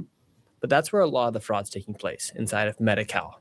For instance, the hospices, the daycares are with CalWorks, but they're with anything to have to do with immigrants, essentially could not and is actually punishable. You're 100% right. And Hold a that's minute. where, again, the devil the is in the last one is details. the big Their video. definition of harassment 2-hour is video repeated, coming up next. unreasonable, and unwelcome conduct. I'll be back What is unwelcome conduct? Simply you asking questions today, can that be considered unwelcome? What do they mean by things that you could generally fear? So if they say the words, I was harassed by Nick Shirley, if you were out videotaping a hospice, you would fall under this because healthcare facilities is a designated immigration support service facility. That is part of the definition. It is written here that if you post this online and they give you a demand made under that paragraph, shall be effective for 4 years, where you could be punished. So what people really need to know is that the state of California is deciding to punish the journalists out there that are doing the work and exposing the fraud instead of punishing the fraudsters. And a government that diminishes transparency has something to hide. And what are some more crazy things about this bill? There's a section in this bill that says any records or documents pertaining to a program participant shall be held confidential. So there are workarounds in this bill that will hide information that if you wanted to find online the Quality Learning Center, all of these areas can be now moved around and shifted. They are making it harder to find the people's money when we should be making it easier, when we have already proven that in 3 cases alone in the state of California, $500 million in fraud. Thank you for that. And so essentially an NGO or a daycare, anything that falls underneath immigration support providers, their information would then become confidential. Exactly. Well, that's exactly right, is that they can hide it because they have changed the definitions. Designated Immigration Support Services Facility also includes healthcare facilities, also includes nonprofit organizations, and not only that, areas that the Department of Justice actually recognizes those entities. It's such a broad thing, so you can cover everything. And then when you look at those definitions, when I read you the bill, I am reading the physical bill. So when they call you a liar, how are you lying? How, when you have all of the information in front of you, and it's a front. When you sit down and you actually talk about it, you know it's a coordinated effort to steal from the people of California. In that same day, an assemblyman, Carl DeMaio, brought forth a motion to push for more transparency on this bill. However, it was then shut down by the Democrats inside of the assembly to not give any more transparency. And as I was explaining this, one of the co-authors passed by, and it was now my time to confront these legislators who are pushing forth this bill. Here's one of the authors of the bill. How are you guys doing? We just want to ask you about the bill and why you guys would pass this bill that really is an attack on free speech. I am not even sure what you're talking about. Really? You said an author. I don't think. Yes. I'm an Did you author. did you sign to pass this bill? The AB 26? No, I don't know what 24? you're talking about. Do you know what I'm talking about? No. You do not. No, Are you you guys serious? are just talking about. We're talking about something random. Okay. Sasha, how are you doing? We just want to ask you about the bill AB 2624. Why would you sign off on that? It's a direct violation of the First Amendment, and it makes it harder for people to expose fraud here. We have Ledge Council. They check the constitutionality of all our bills as we're writing them. I work on fraud issues. You'd know that if you look at some of the work I did on the budget Okay, subcommittee. amazing. So the Mia Bonta, her husband's the Attorney General of the Attorney General of California, and it was only until I exposed fraud that they actually cracked down on the fraud and made some arrests here, especially with the hospices. And do you know that if this bill were to pass, it'd make it illegal for someone to go after fraud, especially if it's based off of immigrants, for instance, Armenians in California? No, I think that that's a misinterpretation of the bill, but I'm happy to talk with you more about it. And Don't you fraud and worry. investigations into fraud are something that's been happening for a very long time. The Attorney General handles those cases. You This think is it's an a little ongoing weird issue. that the wife of the Attorney General, Mia Bonta, is now pushing this bill that literally goes against the First Amendment? No, I actually don't. I don't think that this bill violates the First Amendment. I mean, Really? that's the whole purpose. We have Ledge Council and Ledge attorneys that talk with us about this. Constitutionality is really important to the work. So your bill criminalizes publication of images recorded in public. Do you believe the government has the right to punish journalists for filming in public space? No, I think that that is a complete misinterpretation of actually the No, because piece of legislation. that is not. That's literally what would happen. Speaker Rivas, how are you doing? What do you think about the Stop Nick Shirley Act, AB 2624? I don't know anything about it. And do you think there's any conflict of interest there with Mia Bonta and her husband being the AG?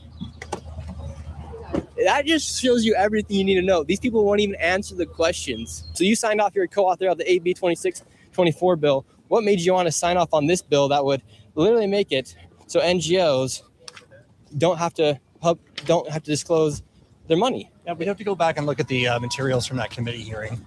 Okay, and what, for instance, just answer the question. Why does your bill apply to organizations receiving taxpayer money? Shouldn't publicly funded entities have more transparency, not less?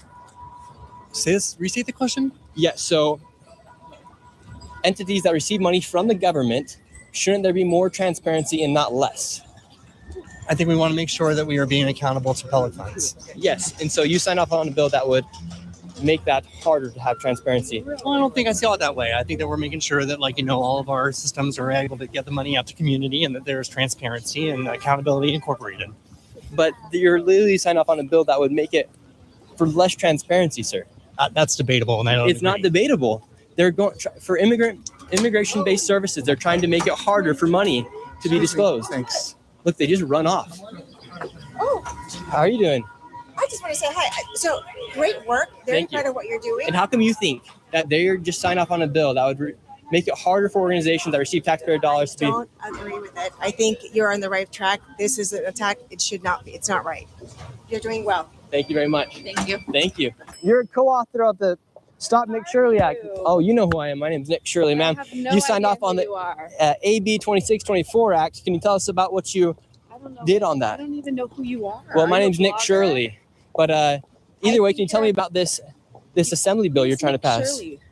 My name's Nick Shirley, ma'am. I have no idea. I'm sorry. But could you please just answer any question about the AB 2624 bill? A lot of people are worried about that it's going to stop you can fraud talk to my investigations. team if you want But you're the to. one who signed off and you're a co-author of it.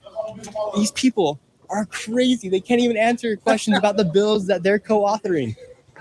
Hello, Mr. Lowenthal. How are you doing? Okay, how are Doing you? great. How do you feel about proposing a bill that would put $10,000 fines and potential jail time for publishing a video from a parking lot? Wait, can you say that to me again? Let me Yeah, understand so that a AB little bit 2624, Okay. if a journalist were to go and investigate fraud, an immigrant service company, essentially, from the government that receives taxpayer dollars, they could potentially risk receiving a $10,000 fine with this bill you guys are trying to pass. Well, I need to read the bill. But you signed off on the bill. You passed the bill.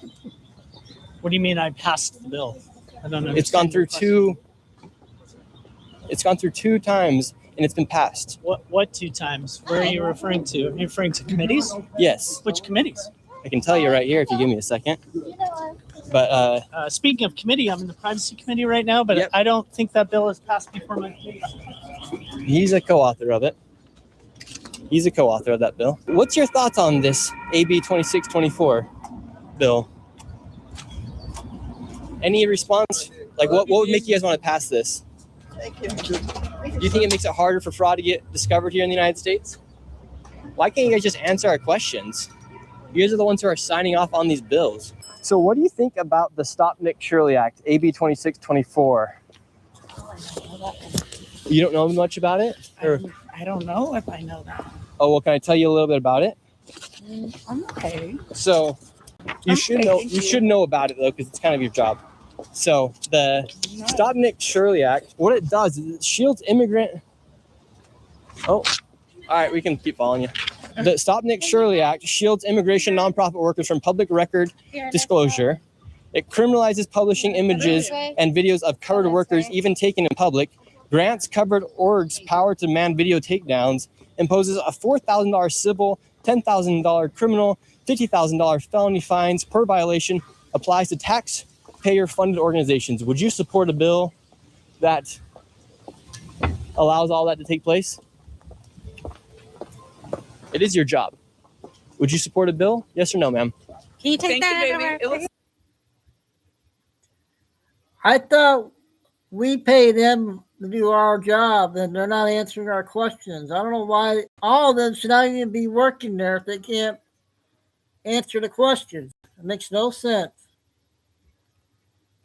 So good to meet you. I hope you have a great day. Ma'am, you're literally working for us, but you won't even answer our own questions. Like, these people get paid by our tax dollars, yet they can't even answer anything. This is super important. People have a lot of questions about the AB 2624 Act, so this bill, aka the Stop Nick Shirley Act. Tell us about it. Well, there is no Stop Nick Shirley Act, but the author's not here today, but I hope you can find her. But you're a co-author of this. I'm a co-author of many, many bills that protect vulnerable communities in California. Good, so you should know a lot about this bill. For instance, it shields immigration. Hold on one. Hey.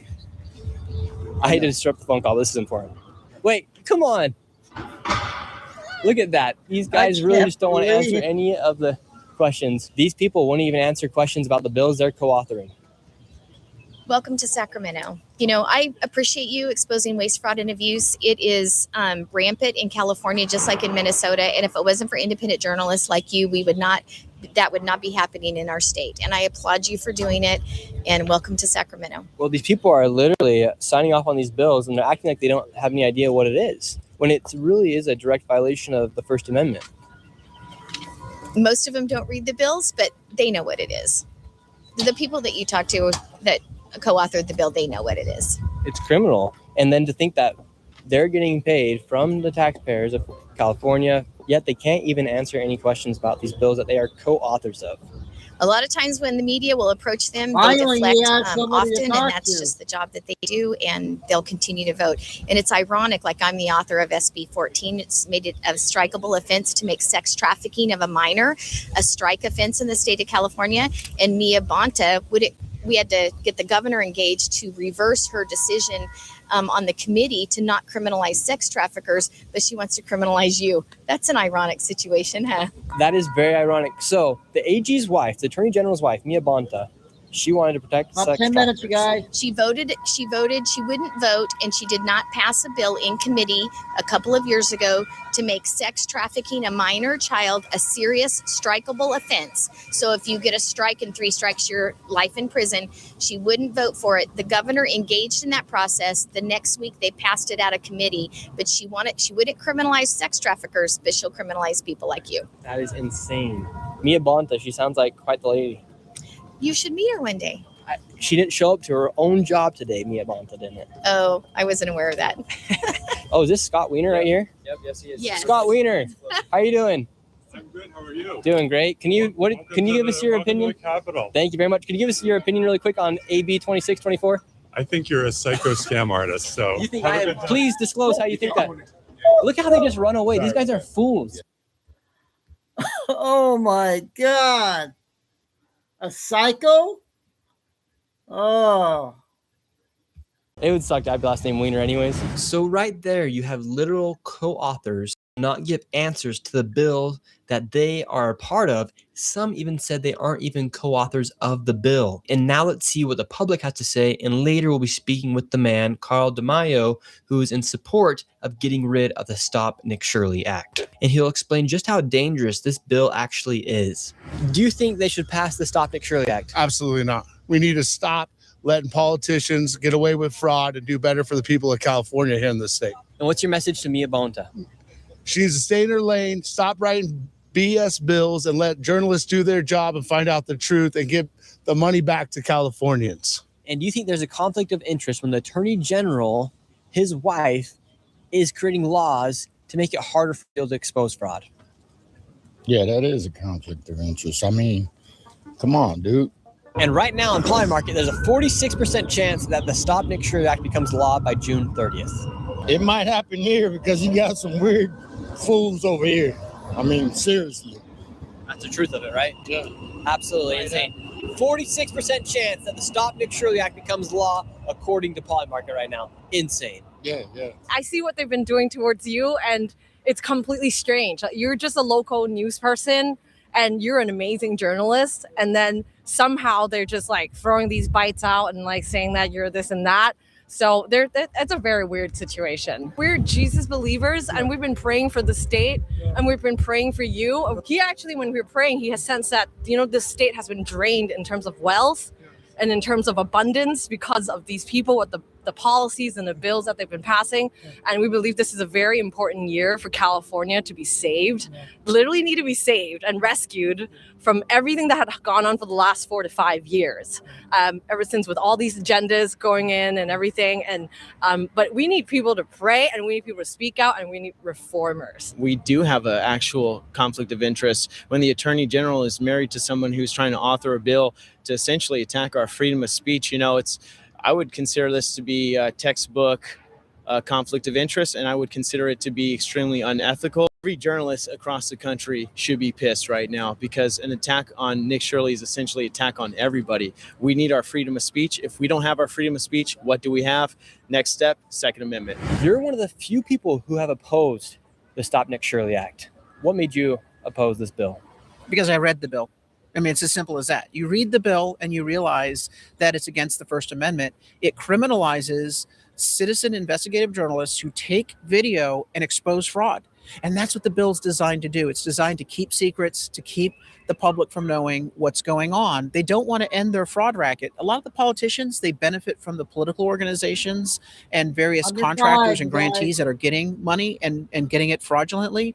And so they want this racket to continue. They don't want the truth to get out. That's why they got the Stop Nick Shirley Act. I mean, when I looked at it, I said, clearly, if Nick Shirley had been in California and visited one of our Somali leering centers with no daycares and no kids or a fake hospice, if this bill were enacted, he would be literally hauled into court, injunctive relief, restraining orders, and a lot of money would be penalized to any investigative journalist. They're trying to bully up front, and if anyone has the audacity to videotape and post fraud, bankrupt them. This is all about bullying and bankrupting citizen journalists. Can you imagine how outrageous it is to have an organization committing fraud, Somali leering centers, no kids, or fake hospices?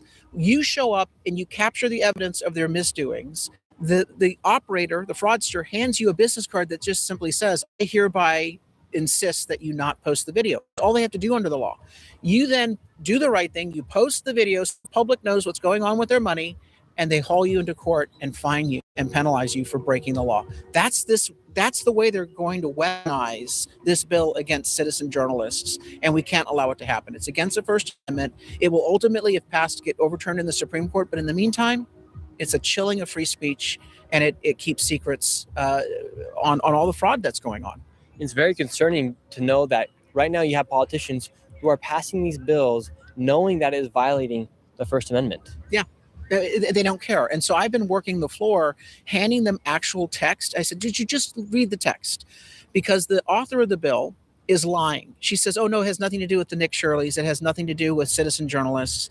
But when you read the text, it's plain English. It would make it a crime to post a video of evidence of fraud, and it would result in very costly fines. So we want this language to be removed from the bill. Actually, I want the bill to be killed entirely, but at the very least, they need to take this provision out. The Stop Nick Shirley Act needs to be removed from the bill. In this bill, it talks about immigrant services. It's very vague. That means healthcare, translation services, attorney services, daycares. It's very vague on what they're trying to say this bill is. And it's being backed by CHRLA, the Coalition for Humane Immigrant Rights LA, which is a taxpayer-funded organization that isn't really providing services. They're really organizing violent protests in LA. They're agitators, and they don't want people capturing their bad behavior on video. This is designed to protect them in the activities that they're doing. And if this bill were to be passed, organizations like CHRLA, they would not even have to disclose the amount of money they're getting from taxpayers. Correct. These organizations are if they have nothing to hide, why have this bill? And the way they define immigrant services is so broad that a fake hospice could say, well, one of our fake patients, one of our non-existent patients could have been an immigrant, so therefore we get protection under the bill as well.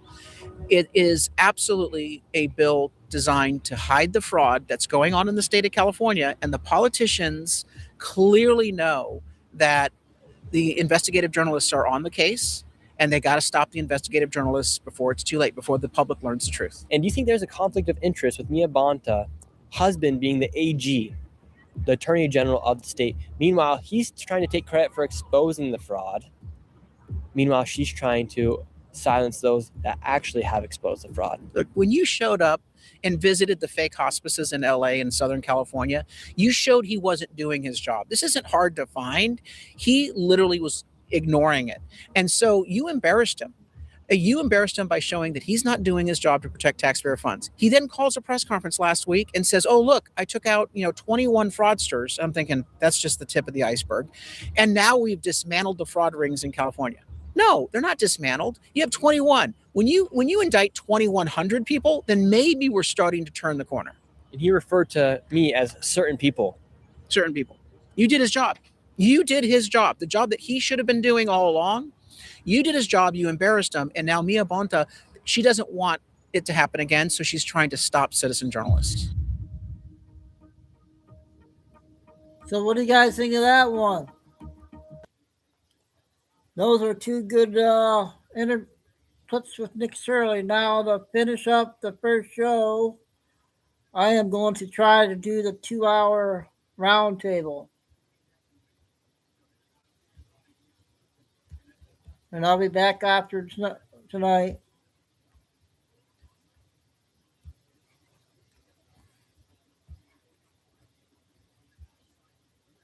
I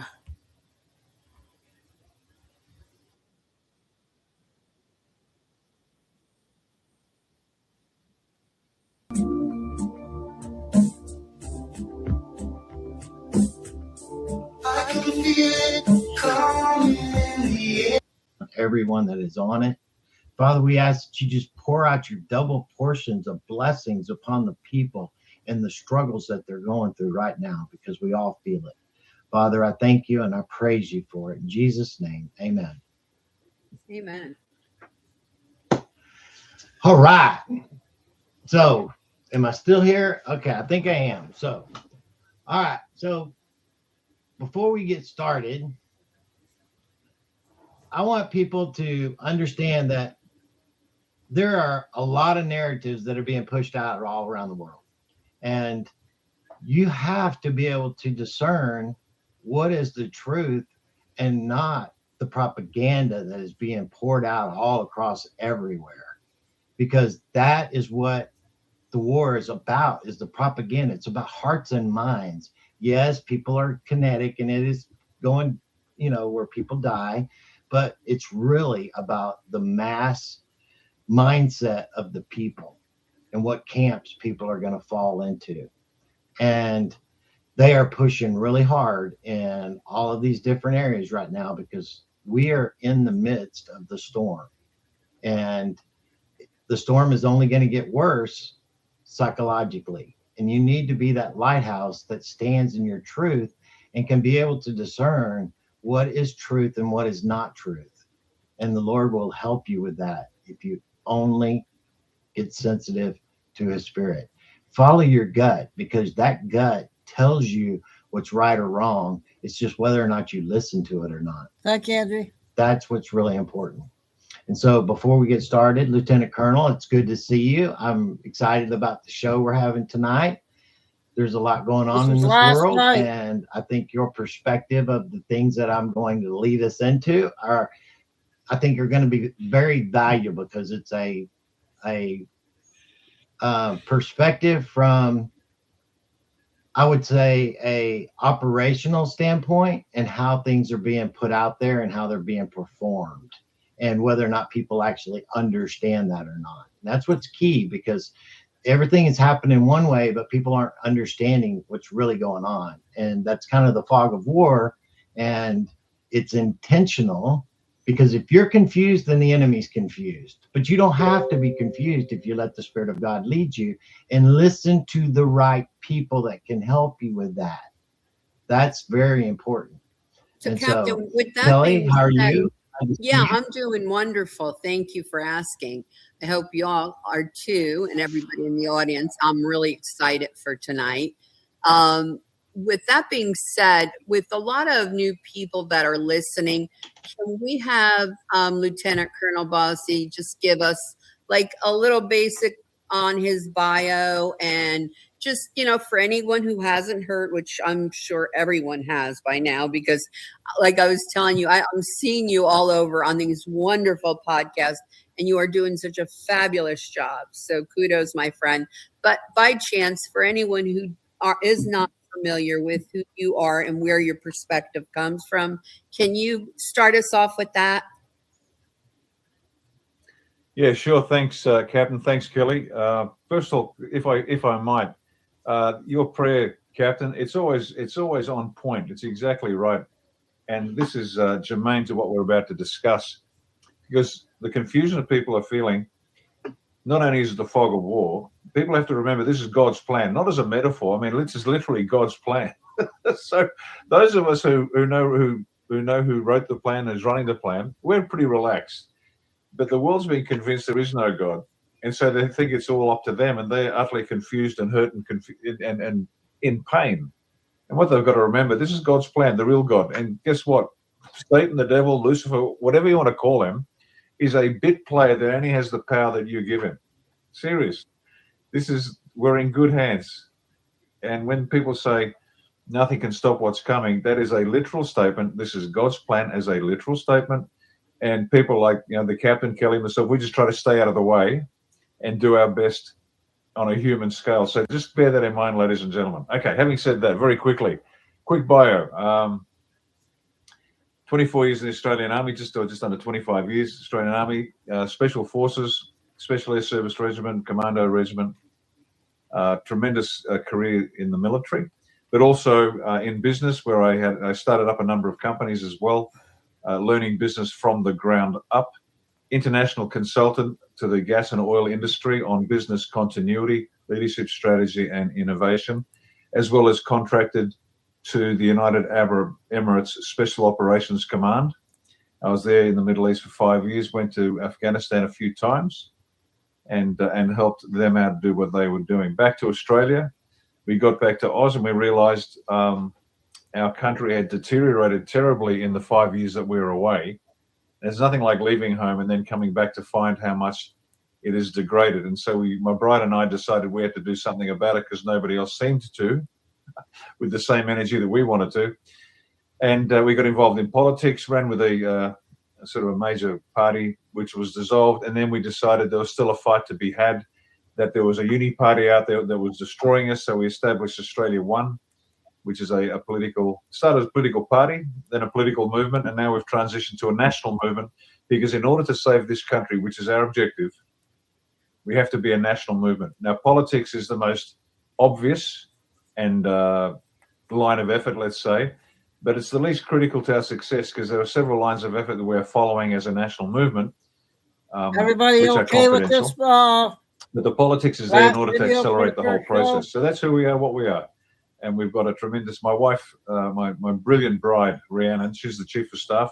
not because she's my bride, because she knows how to take names and kick ass, which is what you want in a chief of staff. And we have an executive and the national coordinator and the state coordinators and all the supporters around the country, and many tens of thousands of supporters that are not necessarily signed up, but they're right behind us as we try to save our country from the cabal. So that's as short and sweet as I can get it there, Kelly. Thank you so much. I appreciate you taking that time. Captain?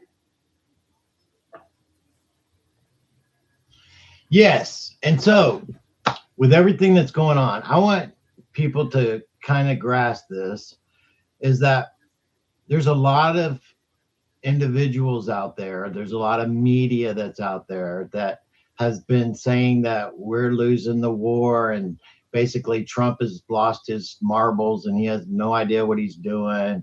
And I want to lay this out in a little bit of a timeline and how this is kind of unfolded. And if you still think at this point that he's completely basically slipped, fell, ended up turning a backflip and landing on his feet because it was all by accident, well, then go right ahead, because that's just your prerogative. But when he came into office, a few things that he did is he unleashed the United States energy sector, full throttle, nonstop.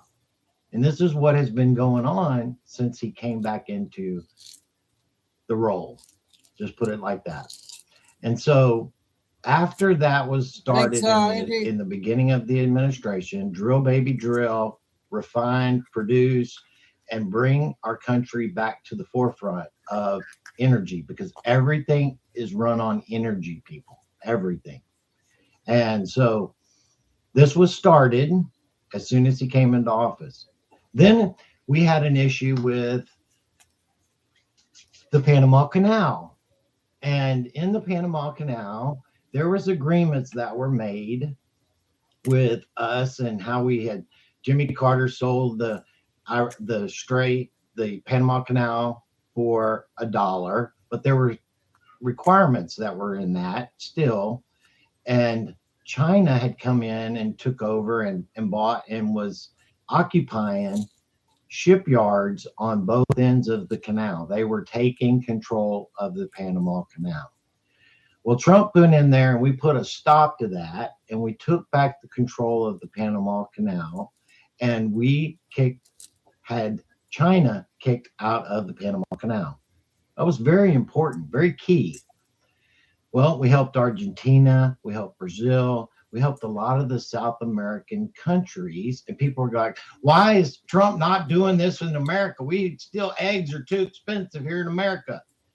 Well, it was important because we had to get the South American countries kind of in line with the cartel and the drug trade and things that were going to be done there. And then all of a sudden, we just happened to just take over Honduras. And in doing so, taking Maduro not Honduras, but Venezuela. Well, taking Venezuela, that was a breeding ground for all of the deep state corruption that were going on, money trafficking, people trafficking, drug trafficking, and illegal oil transfers that were going to places like China. And they were getting very cheap oil for their energy and allowing them to basically prosper in that way by taking sanctioned oil. Well, when we did that, we took over the largest oil reserves in the basically in the world. And now that's under the control now of the United States and the American energy companies back in control. Then what did we do from there? Well, we went and did some ass kicking in Mexico, put some people in line in Mexico, and have gotten things kind of straightened out somewhat in Mexico for us to deal with the things that we need to deal with. But then at the same time, we were basically going to take control over Greenland, which we got a deal, but not understanding exactly what that deal is. But still, that exposed NATO and their bogus portraying of things that they how they align with things. because this is going against the deep state. And NATO is our alliance as long as it's deep state alliance. Always understand that. So then we took over and basically shut down Cuba. Cuba has been basically sanctioned off and completely without oil, without energy. They have no power, and their government is collapsed. And we're in the process right now. There was an article, I think yesterday or the day before, about we're preparing our military right now for the invasion of Cuba to take over Cuba, because that's happening, people. So now we've gone into Iran. Now, Iran basically, in this war, we basically took over, we destroyed all of their military hardware and most of their military apparatus, along with Israel, because Israel has a different agenda than the United States. We have a couple of different agendas. That was taken over, that they didn't have the ability to make nuclear weapons or having nuclear material. But then from there, they basically wanted the strait closed. Why? Because that caused an energy crisis, not here in America. Because why? Because we got Venezuela, we've got the United States pumping it out big time, and we're good here in the United States. Not in the price sector, because that's done on a global scale, but it's being controlled where it can't get out of control here in the United States. But we're not short. We're not lacking any of it. But the countries that are, because the strait got closed down by the IRGC during this wartime, was the European nations. And not only the European nations, but 50% of their oil was going to China. China is hurting very badly. Why? They're not getting that cheap Venezuelan oil that we cut off. They're not getting that Iranian oil that's sanctioned either, and they are struggling. You're not hearing it on the news how bad things are in China. I talked to you about 9 provinces that are completely out of control in China because of how bad things really are there. And so now, when we went into the ceasefire was strategic, because now what we did is that we pulled back the military, we gave to completely rearm and allow more of our assets to get into theater, as well as we now sanctioned and stopped a blockade of all Iranian travel. 90% of all of their economy is based off of sea movement. No ships going in, no ships going out of any kind, period. And that's been full in effect. They're hemorrhaging almost $435 million a day. That's a lot of money that's keeping that regime afloat. And so, who is actually really suffering? Well, Europe is completely out of fuel. They have no oil. They were asked to come in and help, and all of NATO basically showed their hand, because that's what this is, exposing that deep state alliance, and that they wouldn't even allow us to use our own military bases in their country that we built with our tax money, your money, my money, and the money that here from America. They said no.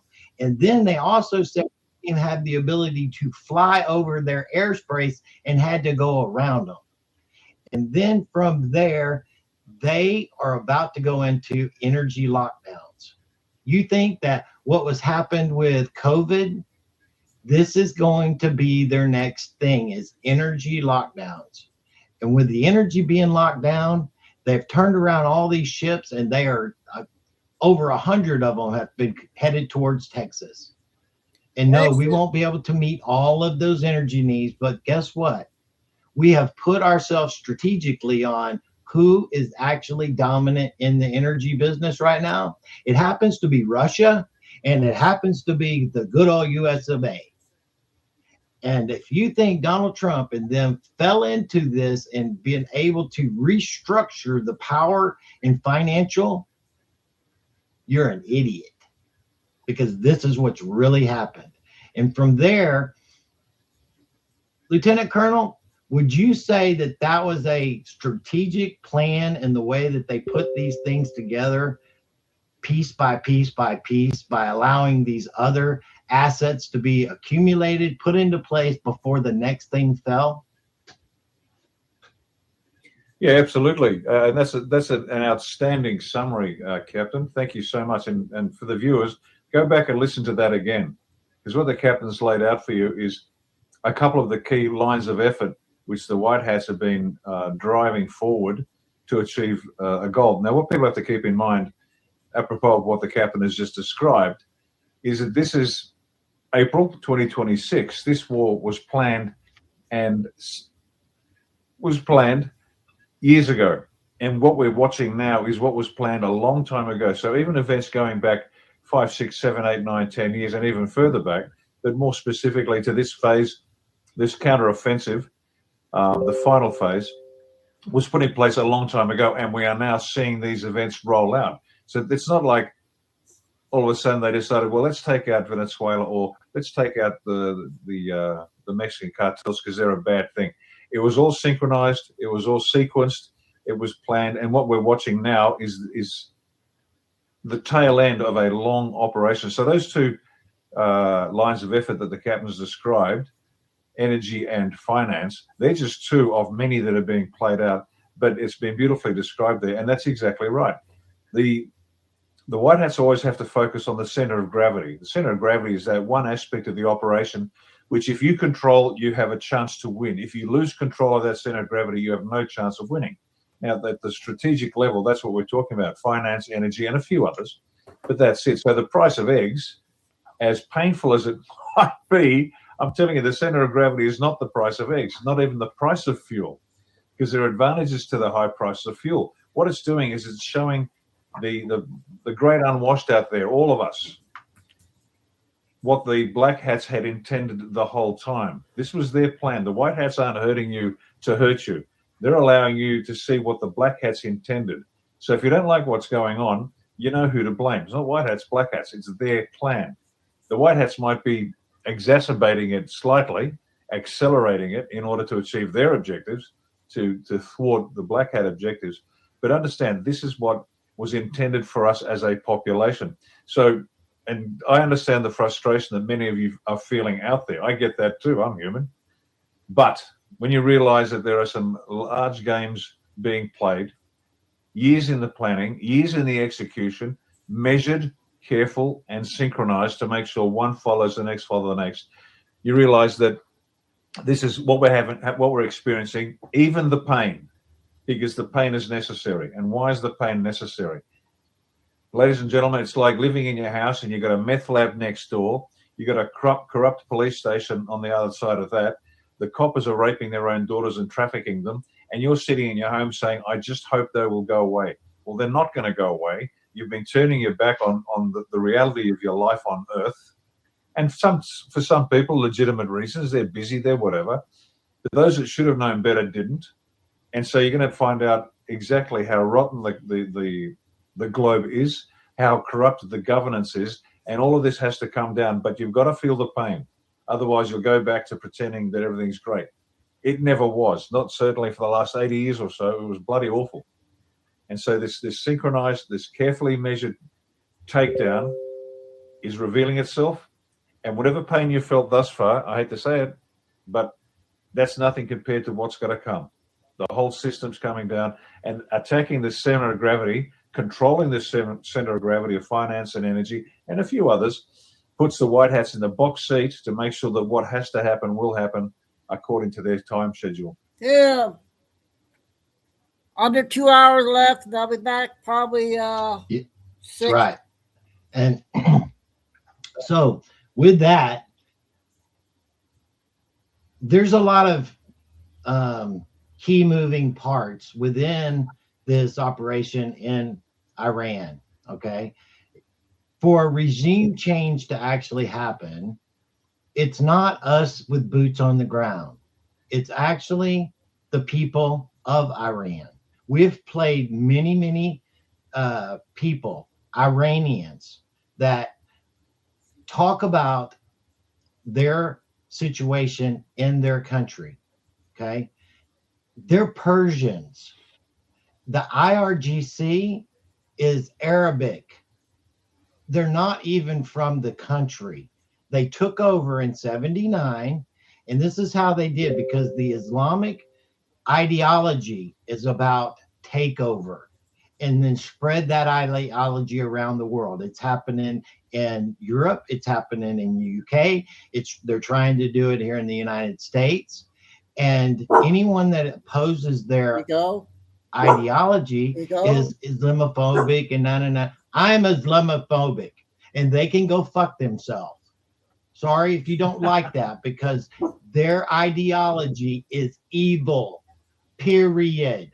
They kill their own people for their not, and it's not actually something that they follow. What's good for them and what's good for the people are not the same thing. We're getting exposed to that. So back in 79, when they took over, they aligned themselves with the students that were not happy. But these students were Marxists. They were Marxist. And they were like, we don't like the leadership. We don't like the kings. I mean, the family, the royal family, and we'll help you take over. Between the two of us, we can align and we can actually run them out of here. So that's what they did. And he had to flee the country. The royal family had to flee the country, and they took over. And when the IRGC took over power, they started actually rounding up the Marxists that they were in line with, and they eliminated them. Go back and look at the real history of what took over. And when they did that, they took the country away from the people. We have about 90%, between 90 and 95% of the people hate that actual evil regime. And they are so happy that we have come to give them the help that they needed to weaken them so that they can now rise up and take over. And that's how the regime will truly change. And so you have to take President Trump seriously, but not literally, because he says all kinds of things, and intent, because he's trying to provoke people to do things, show their hand, bring all kinds of craziness up. And I'm going to give you some examples of what he did today, because every time he talks about negotiating with this regime, the hardliners, we are the great Satan to them. The great Satan. They cannot make a deal with us. They would rather die for their ideology than to align with great Satan. And Israel is the little Satan to them. That's how they really see us. That's death to America. They're attacking me really bad right now. I'm not stopping. And so President Trump is trying to provoke them to have infighting. And they're actually now starting to actually kill each other. Because the hardliners are like, no, you can't make a deal. And then the ones that are trying to make deals, they're like, they're going to kill us. And we have to make a deal. We have to surrender. There is no other cards. And the hardliners are like, if you make a deal, we're going to kill you. You're going to die. That's how they feel. And so when they went to the last meeting with all of the people that were there, the foreign minister and everybody else, and they don't have the control because the military is actually the ones, not the Iranian military, the IRGC military. They're the ones that are in control right now because we killed everybody else. And they're like hardliners. They would rather die than to turn it over, period. They're not going to give up power. And so when Trump says we're talking to somebody and we're working out a deal, the hardliners are like, who's talking? Who's making this deal? You can't be doing this. He is playing them so big time psychologically that they are going nuts inside their own regime. And there's all kinds of infighting that's actually happening. And so I'm going to play a couple things, and it's going to show what President Trump did today, and then the reactions that were happened because of that. That's what's key, because they're being played by a master. He is the GOAT when it comes to this. And if you don't think so, well, then you're going to find out down the road just how much you didn't know about how much is really going on here. And so here we go.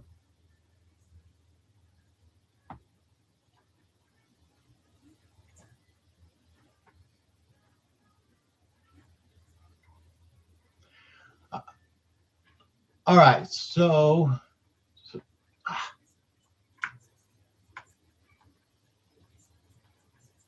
these are tweets that Trump put out today that were basically what set all of this off today, when President Trump said Iran has announced that the Strait of Iran is fully open and ready for full passage. Thank you.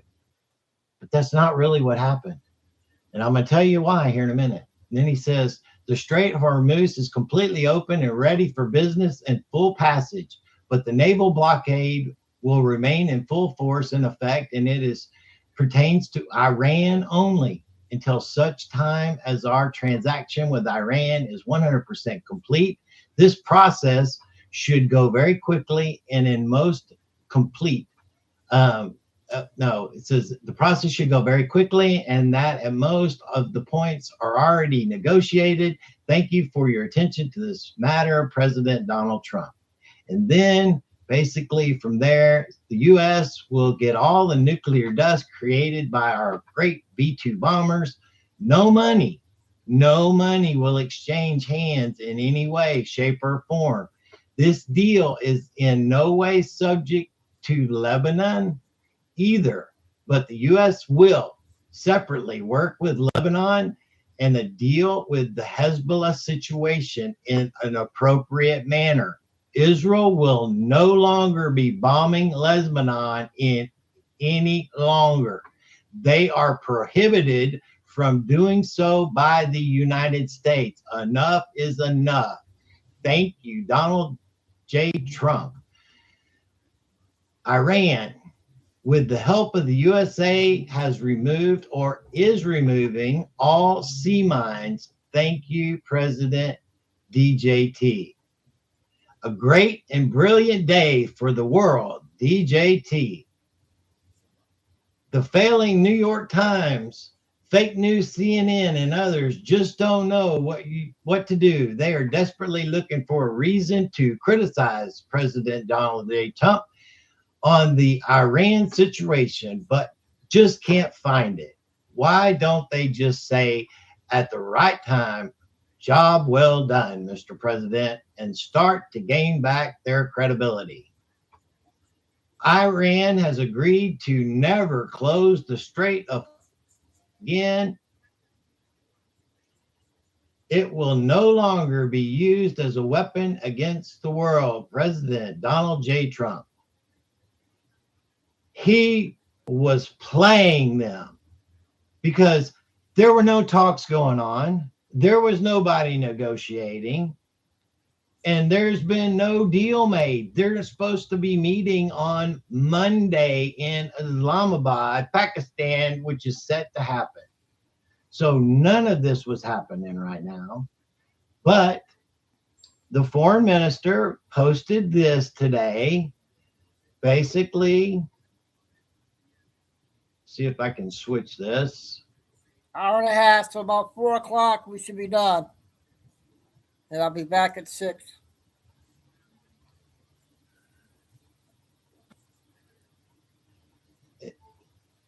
This is key because now their foreign minister, in line with the ceasefire in Lebanon, the passage for all commercial vessels through the Strait of Hormuz is declared completely open for the remaining period of the ceasefire on the coordinated route as already announced by ports and maritime organizations of the Islamic Republic of Iran. And I want to tell you, everybody was woohooing and all this stuff, and this was all taking place. But guess what? The hardliners, the ones that were in control in Iran, were like, what the hell was going on here? Because this is not what's supposed to be happening. We're not doing this. We're not putting this up. But ships were already in the process of moving that direction today when that actually happened. And this showed exactly what took place. Let me see if I can figure out which one it is. Here, let's just play these in order. And what I want you guys to go, Kelly's going to put up a link to Tusi TV. Tusi TV, Amana Tusi, basically, he grew up in Iran. He got out there 16. After you're 16 years old, to get a passport out of the country, you have to serve in the IRGC, or they won't give you a passport ever, period. And so if you get to that age, you're not, as a male, you're not getting out of the country. It's just the way it is. And so him and his mother left the country. His father still lives there in Lebanon. His family still is in Lebanon. He has people in the country. And he gives you the circumstances, the situation as it truly is, and not the crap that is being spun out there on the influencers or CNN and all these other idiots. So go listen to him. He does a live broadcast maybe once or twice a day, and his facts are truthful. They're verified. And if he makes a mistake, he will correct it and apologize for that. Very important. But he's got actual real news. And so we're going to just go through basically from the start of this. And this is the response of what they said right after that, because they're like, no, we're not open and straight. And so listen to what he talks about right here. We had the member of parliament, senior member of parliament, Mahmoud Nabavian, saying that vessels can go through, can pass, but only by paying tolls to the Islamic regime. He said, with the retreat of the evil US regime and acceptance of a ceasefire in Lebanon, some commercial ships will be allowed to pass through the Strait of Hormuz by paying tolls. Of course, the United States are not going to be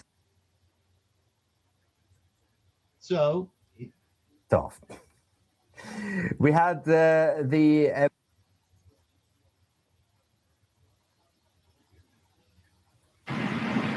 Blue Sky 4, this is U.S. Navy Warship 115. Request you return to original port of call in Iran. How copy? Over. The Americans told the Iranians. Sir. Thank you very much. Copy, sir. Me alter to Iran. Thank you. Blue Sky 4, this is U.S. Warship 115. I understand you will return to your previous port of call in Iran. This is U.S. Warship 115, standing by on channel 16. Out. So basically, he not only, they stopped him.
What does that mean, Tim?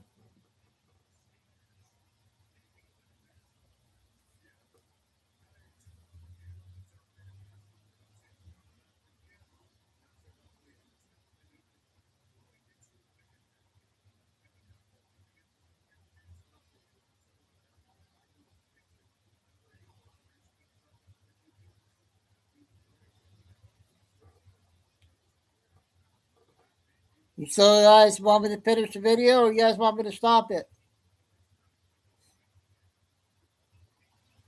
No video? Darn it.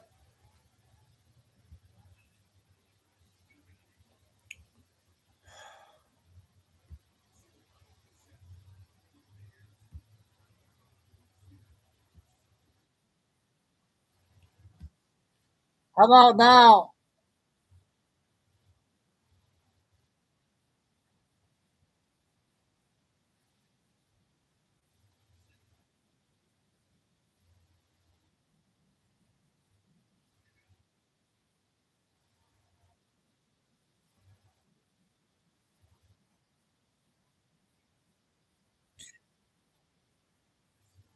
Well, probably, they didn't tell me, they didn't give me a warning on that. They just took it away.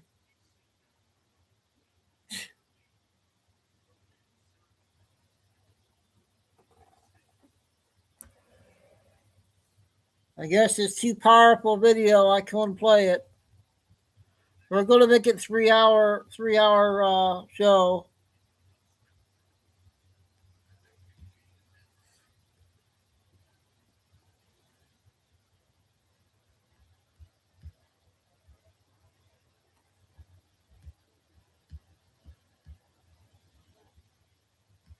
Sorry about that, you guys. I thought I was okay to play.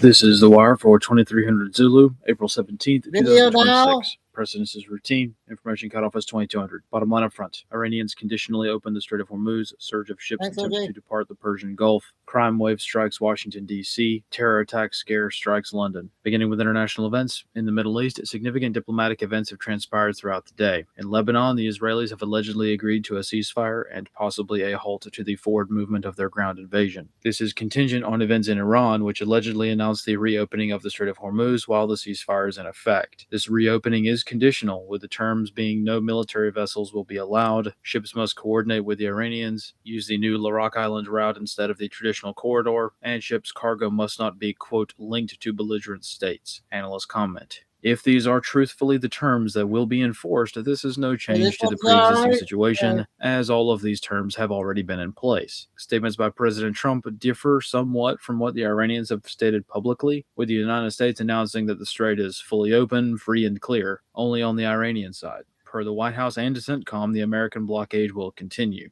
In the United Kingdom this morning, a significant police presence was observed in Kensington Gardens in conjunction with an ongoing investigation of a security incident. Overnight, a video was posted online by Harakat al-Shab al-Yamin al-Islamiyah, or HAYI, in which this group claimed to have carried out a drone attack on the Israeli embassy. In the video, the assailants claimed to have infiltrated the park and launched drones carrying radioactive material towards the embassy. Police state that some discarded items were recovered from the park, but authorities have not disclosed if anything harmful was found. Analysts comment. Right now, this looks to be a hoax based on statements made by authorities who have stated that no attack was actually conducted. A cheap drone and a Tyvek suit is a very low-cost way to tie up a lot of resources and waste a lot of time, so these types of scares and incidents are extremely common during periods of heightened concern for terrorism. This group was also completely unheard of until after the war in Iran began, and it's allegedly the same group responsible for the ambulance arson attack in Golders Green a few weeks ago. On the home front in Washington, D.C., due to an increase of crime throughout the city, Mayor Bowser has recommenced juvenile curfew procedures within certain districts of the city. Last night, a shooting was reported in a traditionally high-crime area near the Navy Yard, which resulted in a brief manhunt for the suspect, who remains at large. Analyst comments for this wire. Though the Iranians have allegedly opened up their side of the Strait of Hormuz more than it has over the past few weeks, the situation in the Middle East remains complicated. This afternoon, a substantial number of vessels were observed attempting to make a break for it while they still can, with several cargo ships attempting to transit the strait. However, several of these ships were turned around by the Iranians, so it will probably take overnight before we see how this all works out. As things stand right now, the rhetoric of all parties is not exactly matching the ground truth of what is going on in the Strait, so we have to make an educated guess as to what is happening with regards to global trade. Right now, it looks like the United States traded a ceasefire in Lebanon for opening up the Strait for third-party nations to escape the Persian Gulf. Ships that are stuck in the Gulf can't make money elsewhere, and this agreement might be a more temporary hostage release situation to get these ships out of the region. The U.S. will still enforce a blockade to Iranian ports, and the Iranians will prevent the U.S. from sending warships into the Gulf. The minefield in the main shipping channel is still in place, and everything else remains the same as before. However, keeping a wider perspective at a very tense time might also be beneficial. It is also plausible that the American blockade is not entirely a serious endeavor, but rather an indication that we're not out of the woods just yet. Right now, via the implementation of the blockade, the U.S. Navy is continuing to stage a lot of ships much closer to Iran than they have been observed so far during this war. Overnight, the USS John L. Canley was observed transiting the Singapore Strait, heading west toward Iran. This is an expeditionary sea base, a relatively newer class of ships whose sole purpose is to serve as a seaborne platform for special operations. Over the past 2 months, very interesting resources and platforms have been staging at Diego Garcia as well, with a notable increase in aircraft being staged at this base since the ceasefire went into effect. This concludes the wire for 2300 Zulu. Okay, the Wire Channel. So I don't understand how it's like the lady on TikTok, how she's having the same issue. They take the videos down. And we got to play 45 minutes of it. We're about halfway. I can't believe they don't want us to get the truth out. I got a military video, 20 minutes, and that will wrap it up. We'll do this. Came out 2 hours ago.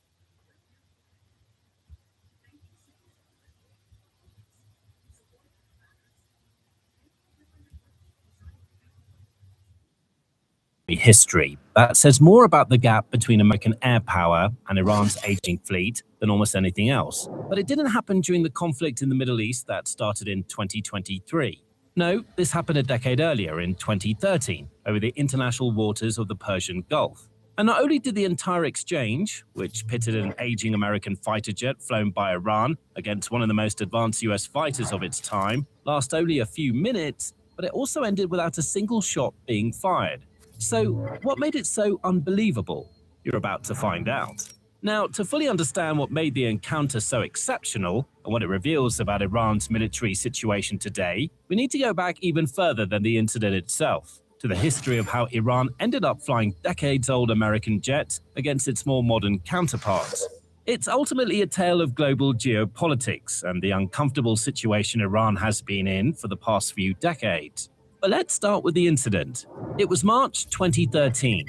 An American MQ-1 Predator drone was conducting a surveillance and reconnaissance mission roughly 16 miles off the coast of Iran in international airspace. The Predator is not a fighter aircraft by any means. It's a long, slender, propeller-driven platform designed for observation, surveillance, and possibly deploying a single targeted strike. While classified as an unmanned aerial combat vehicle, its actual combat capabilities are long-range missile deployment with air-to-air missiles, not dogfighting. Furthermore, a drone can't outrun a plane, considering its top speed is around 135 miles per hour, but it sees a lot, and that made it a target.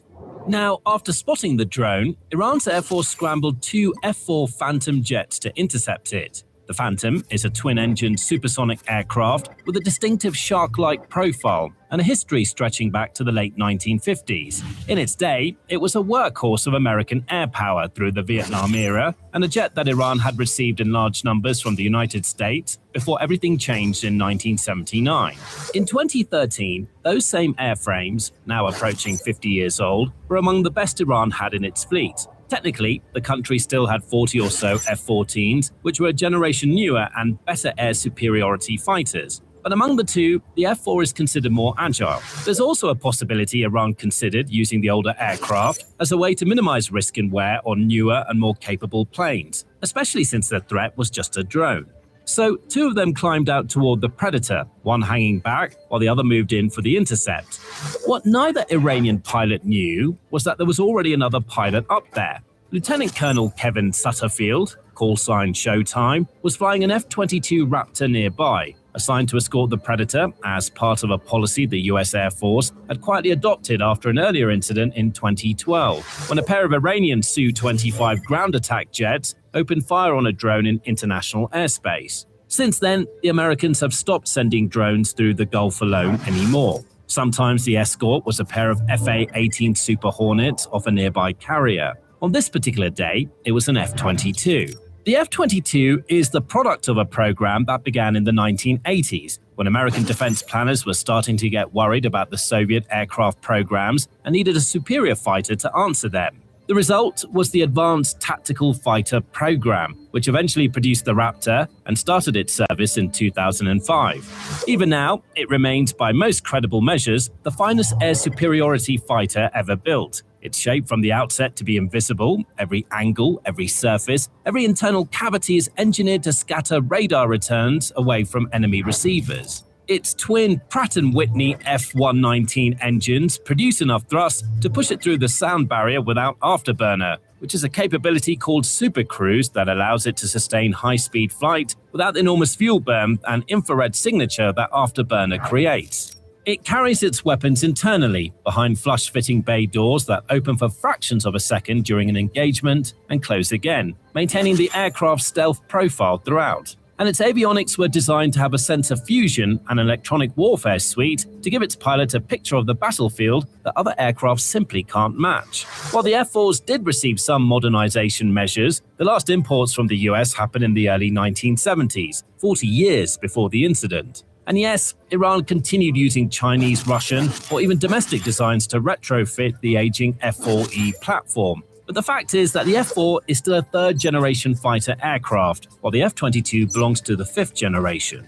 As Showtime watched the lead F-4 close on the Predator, he waited.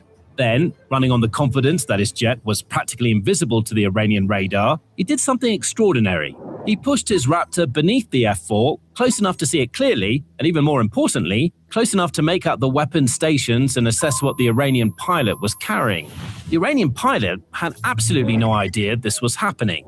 The Raptor's stealth systems were doing exactly what they were designed to do. Showtime inspected the weapons load, pulled back, and made his move. He banked left, climbed, then eased his jet up alongside the F-4 and showed up on the Iranian's pilot's peripheral vision, seemingly out of nowhere. We can only imagine the shock of that moment for the Iranian pilot, calmly sitting in your cockpit and suddenly finding a machine that was supposed to be invisible right there beside you.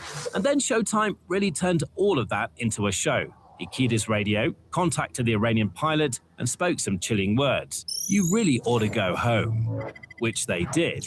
Both F-4s simply turned and left, without an engagement or any type of escalation. The entire mission turned into a relatively quiet demonstration of what fifth-generation air power looks like when it operates against a legacy fleet. Now, to understand why that gap is so vast, and why Iran remains dependent on aircraft that were already aging by the time Showtime was learning to fly, we have to examine both machines in detail, and then trace the longer history of how Iran ended up in this position.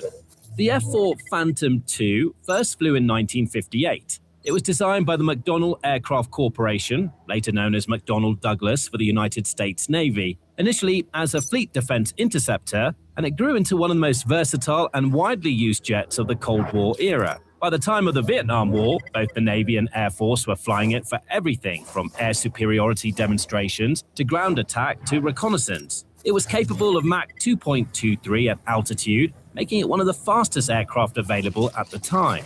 But perhaps more importantly, it was powerful.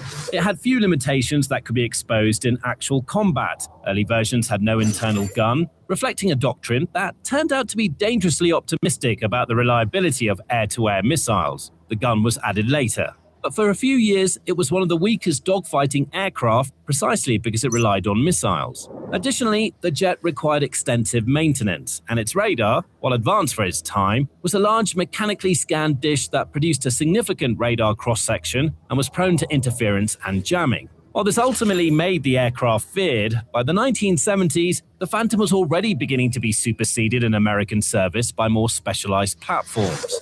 The F-15 Eagle took over the air superiority role in 1976. The F-16 Fighting Falcon arrived for multi-role work in 1978. The Phantom was gradually retired from frontline American service, eventually phased out entirely by the mid-1990s. Today, the US Air Force mainly flies F-22s and F-35s, while older aircraft like the F-15 and F-16s still see some use due to their lower overall costs and not wanting to use a new device for a cursory mission.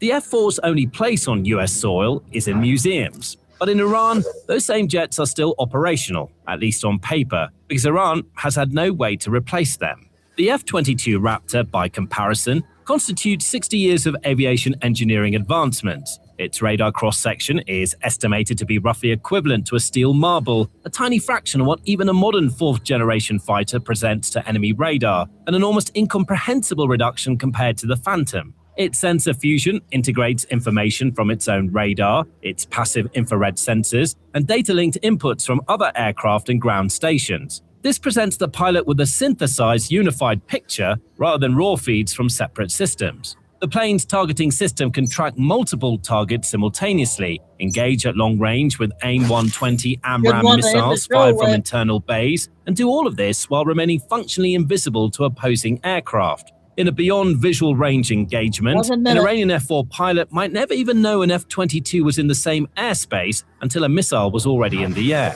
And even in close quarters, the Raptor is equally dominant. Its thrust vectoring nozzles allow it to redirect its engine exhaust to control the aircraft's orientation, independent of airspeed, giving it significant maneuverability at low speeds. If an F-4 engaged an F-22 in a close quarters turning fight, it would be immediately spun out by the F-22's more aggressive movement. But of course, it would also never get to that fight without being detected first. But why is Iran actually still flying the F-4s?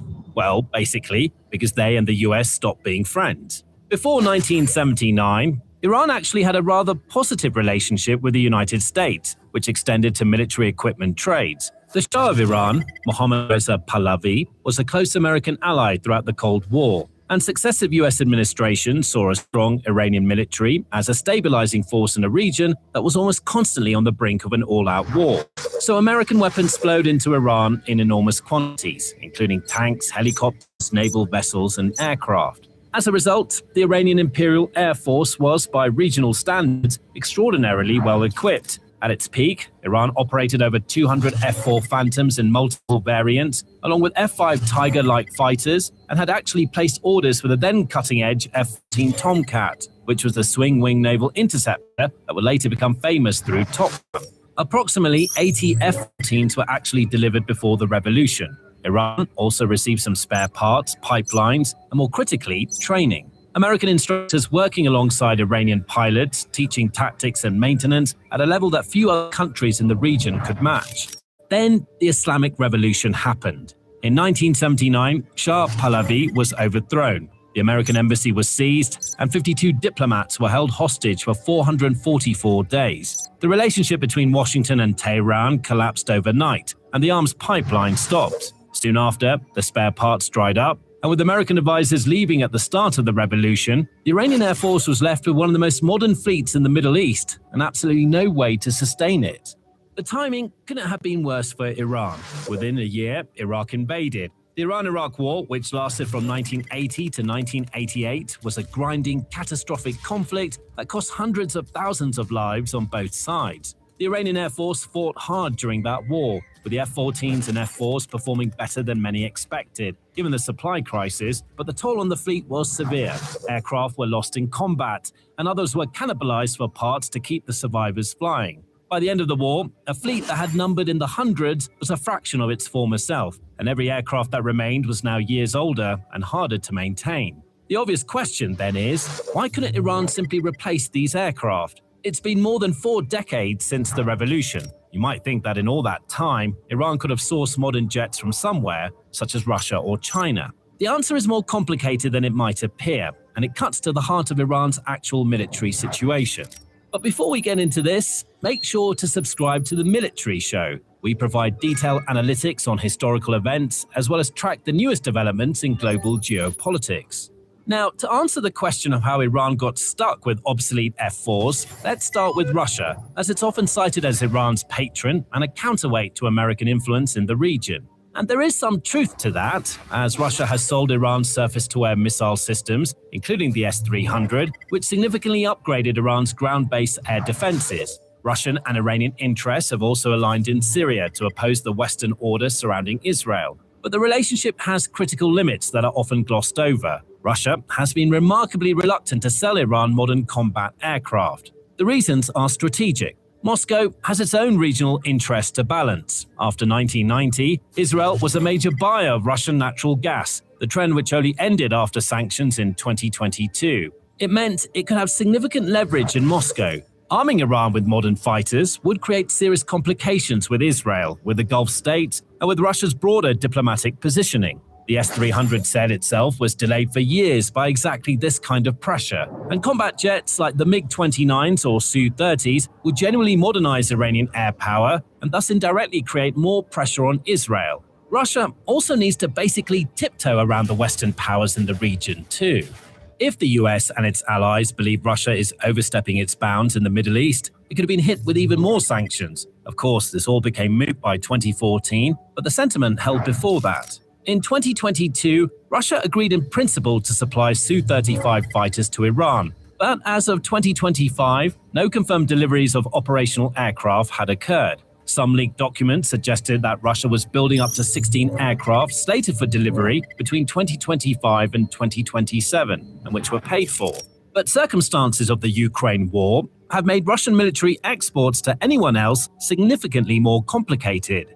China has similarly supplied limited quantities of relatively outdated systems. Iran has attempted to develop its own aircraft domestically. The Hisa-Kosar, a light fighter claimed to be derived from the American F-5, has been publicized with significant fanfare. Independent assessments suggest it offers little beyond what the original F-5 provided.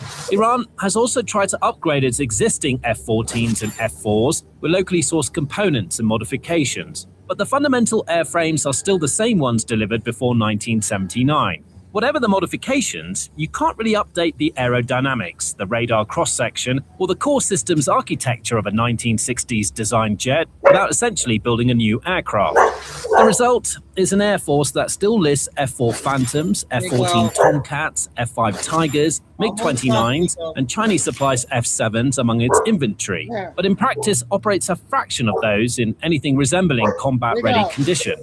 And while estimates of Iran's operational fighter fleet vary, credible defense analysts generally suggest the number of aircraft that could actually be sustained in high-tempo combat operations is far lower than what the country actually received before the revolution. Spare parts are scarce, and maintenance is difficult. In February 2026, an Iranian F-4 crashed during a routine training flight in the Hamadan province, killing one of the two crew members on board. This was an incident involving an F-4, still conducting training missions in 2026 and still crashing because the airframe is 50 years old and there's nothing to replace it with.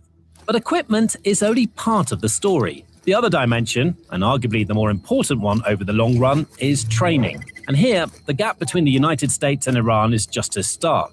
American fighter pilots undergo some of the most intensive and systematically refined training in the world. It begins with undergraduate pilot training, which is itself rigorous, and then continues through specialized weapons training courses that build on years of accumulated combat experience, debriefs, and doctrine development. The U.S. Air Force Fighter Weapons School at Nellis Air Force Base in Nevada, colloquially known as Top Gun's Air Force equivalent, has been refining air combat tactics for decades, incorporating lessons from every engagement and every exercise into a continuously updated body of knowledge. American pilots regularly fly against adversary aircraft in realistic, dissimilar air combat training, meaning they fly their jets against aircraft and tactics that deliberately simulate what enemy pilots would do, so that when a real encounter happens, it isn't the first time they've seen those tactics. Crucially, the United States Air Force has flown the F-4 Phantom. Pilots have operated it, trained on it, and understand what's good and bad about the plane. Pilots who transition from Phantoms to Eagles and from Eagles to Raptors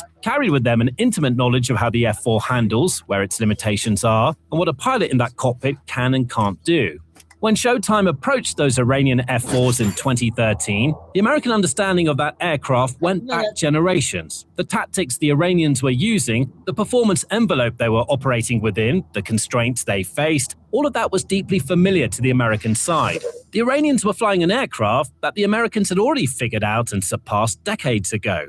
Iran's pilot training program, by contrast, has operated under severe constraint since 1979. The American advisors who built the original training infrastructure left after the revolution and never came back. The war with Iraq consumed experienced pilots and disrupted institutional continuity. International isolation has restricted access to the kind of large-scale, realistic joint exercises that keep air forces sharp. Iranian pilots are not flying against F-22s in training. They're not flying against F-35s. They're flying against each other in aging airframes with limited flight hours, preparing for a threat they've never actually encountered and have no realistic way to simulate. The encounter in 2013 illustrated all of this perfectly. The Iranian pilots had no idea the F-22 was there until Showtime chose to reveal himself. Their radar didn't see it. Their systems didn't detect it. Their training had not prepared them for an aircraft that could operate unseen in the middle of their formation and then materialize beside them. Then there's the psychological aspect of an aircraft appearing from nowhere, right next to you, on a platform that your best senses couldn't find. It would prompt immediate shock and retreat. And that's exactly what happened. The deeper point is that military power is not just dependent on who has the biggest budget or most political will. It's also a function of time, like the decades it took to build a coherent, sustained, institutionally healthy air force with modern aircraft, deep training pipelines, and the organizational memory that comes from continuous development and real operational experience. The US has maintained that continuity unbroken since the Second World War. The trajectory runs from the F-4 Phantom to the F-15 to the F-16 to the F-22 to the F-35, with each generation incorporating the lessons of the last. Iran had that trajectory interrupted overnight in 1979 and has never been able to rebuild it. The aircraft stopped, the training stopped, the supply chain stopped, and while time kept moving and aviation technology kept advancing in the rest of the world, Iran's air force was frozen at a particular moment. So the Iranians just went home that day, and not because they lacked courage, nor because they made a mistake. The gap between what they were flying and what was flying alongside them was simply too large to bridge in the air. You can't outmaneuver a generation, you can't outrun 50 years of aviation progress, and you certainly can't fight what you can't see. But if you want to check out how the US is dealing with Iran at present, make sure to watch the Military Show's latest videos. We cover daily events and breakthroughs in world warfare, geopolitics, and military engineering. All right, that was just a few hours ago. That just one just came out. So we got all the long ones. We got 20-minute ones for tonight. I wish we could have gotten that second hour, and so at least we got 45 minutes. They didn't give me a warning that time. So we'll take a 3-hour break, go back at 6 for 3 more. And thanks, Bod. Okay, Lucy, Carol, Tim, and Fly and Eagle. Chico's going to fly to Florida. Oh, you want to go to Pittsburgh, huh? No, maybe Texas. You have Ariella. All right. Well, we got quite a bit out. 2 Nick Shirley videos. Billy Bean. All right. Have a good few hours and be prepared for the nightly news at 6. And God bless. Love all. Please hit the like. I guess nobody else wants to sub to the backup channels. It's not going anywhere. I don't know how many going over hitting sub there on the backup channel. But stay safe, stay strong, keep the faith. Never give up. Yep, we'll see about 6. Yep. I'll post it here in about an hour. I'll post it for 6 o'clock. All right. Signing off for show number 1. Chico and Dude. All right, love you guys. We'll see you soon.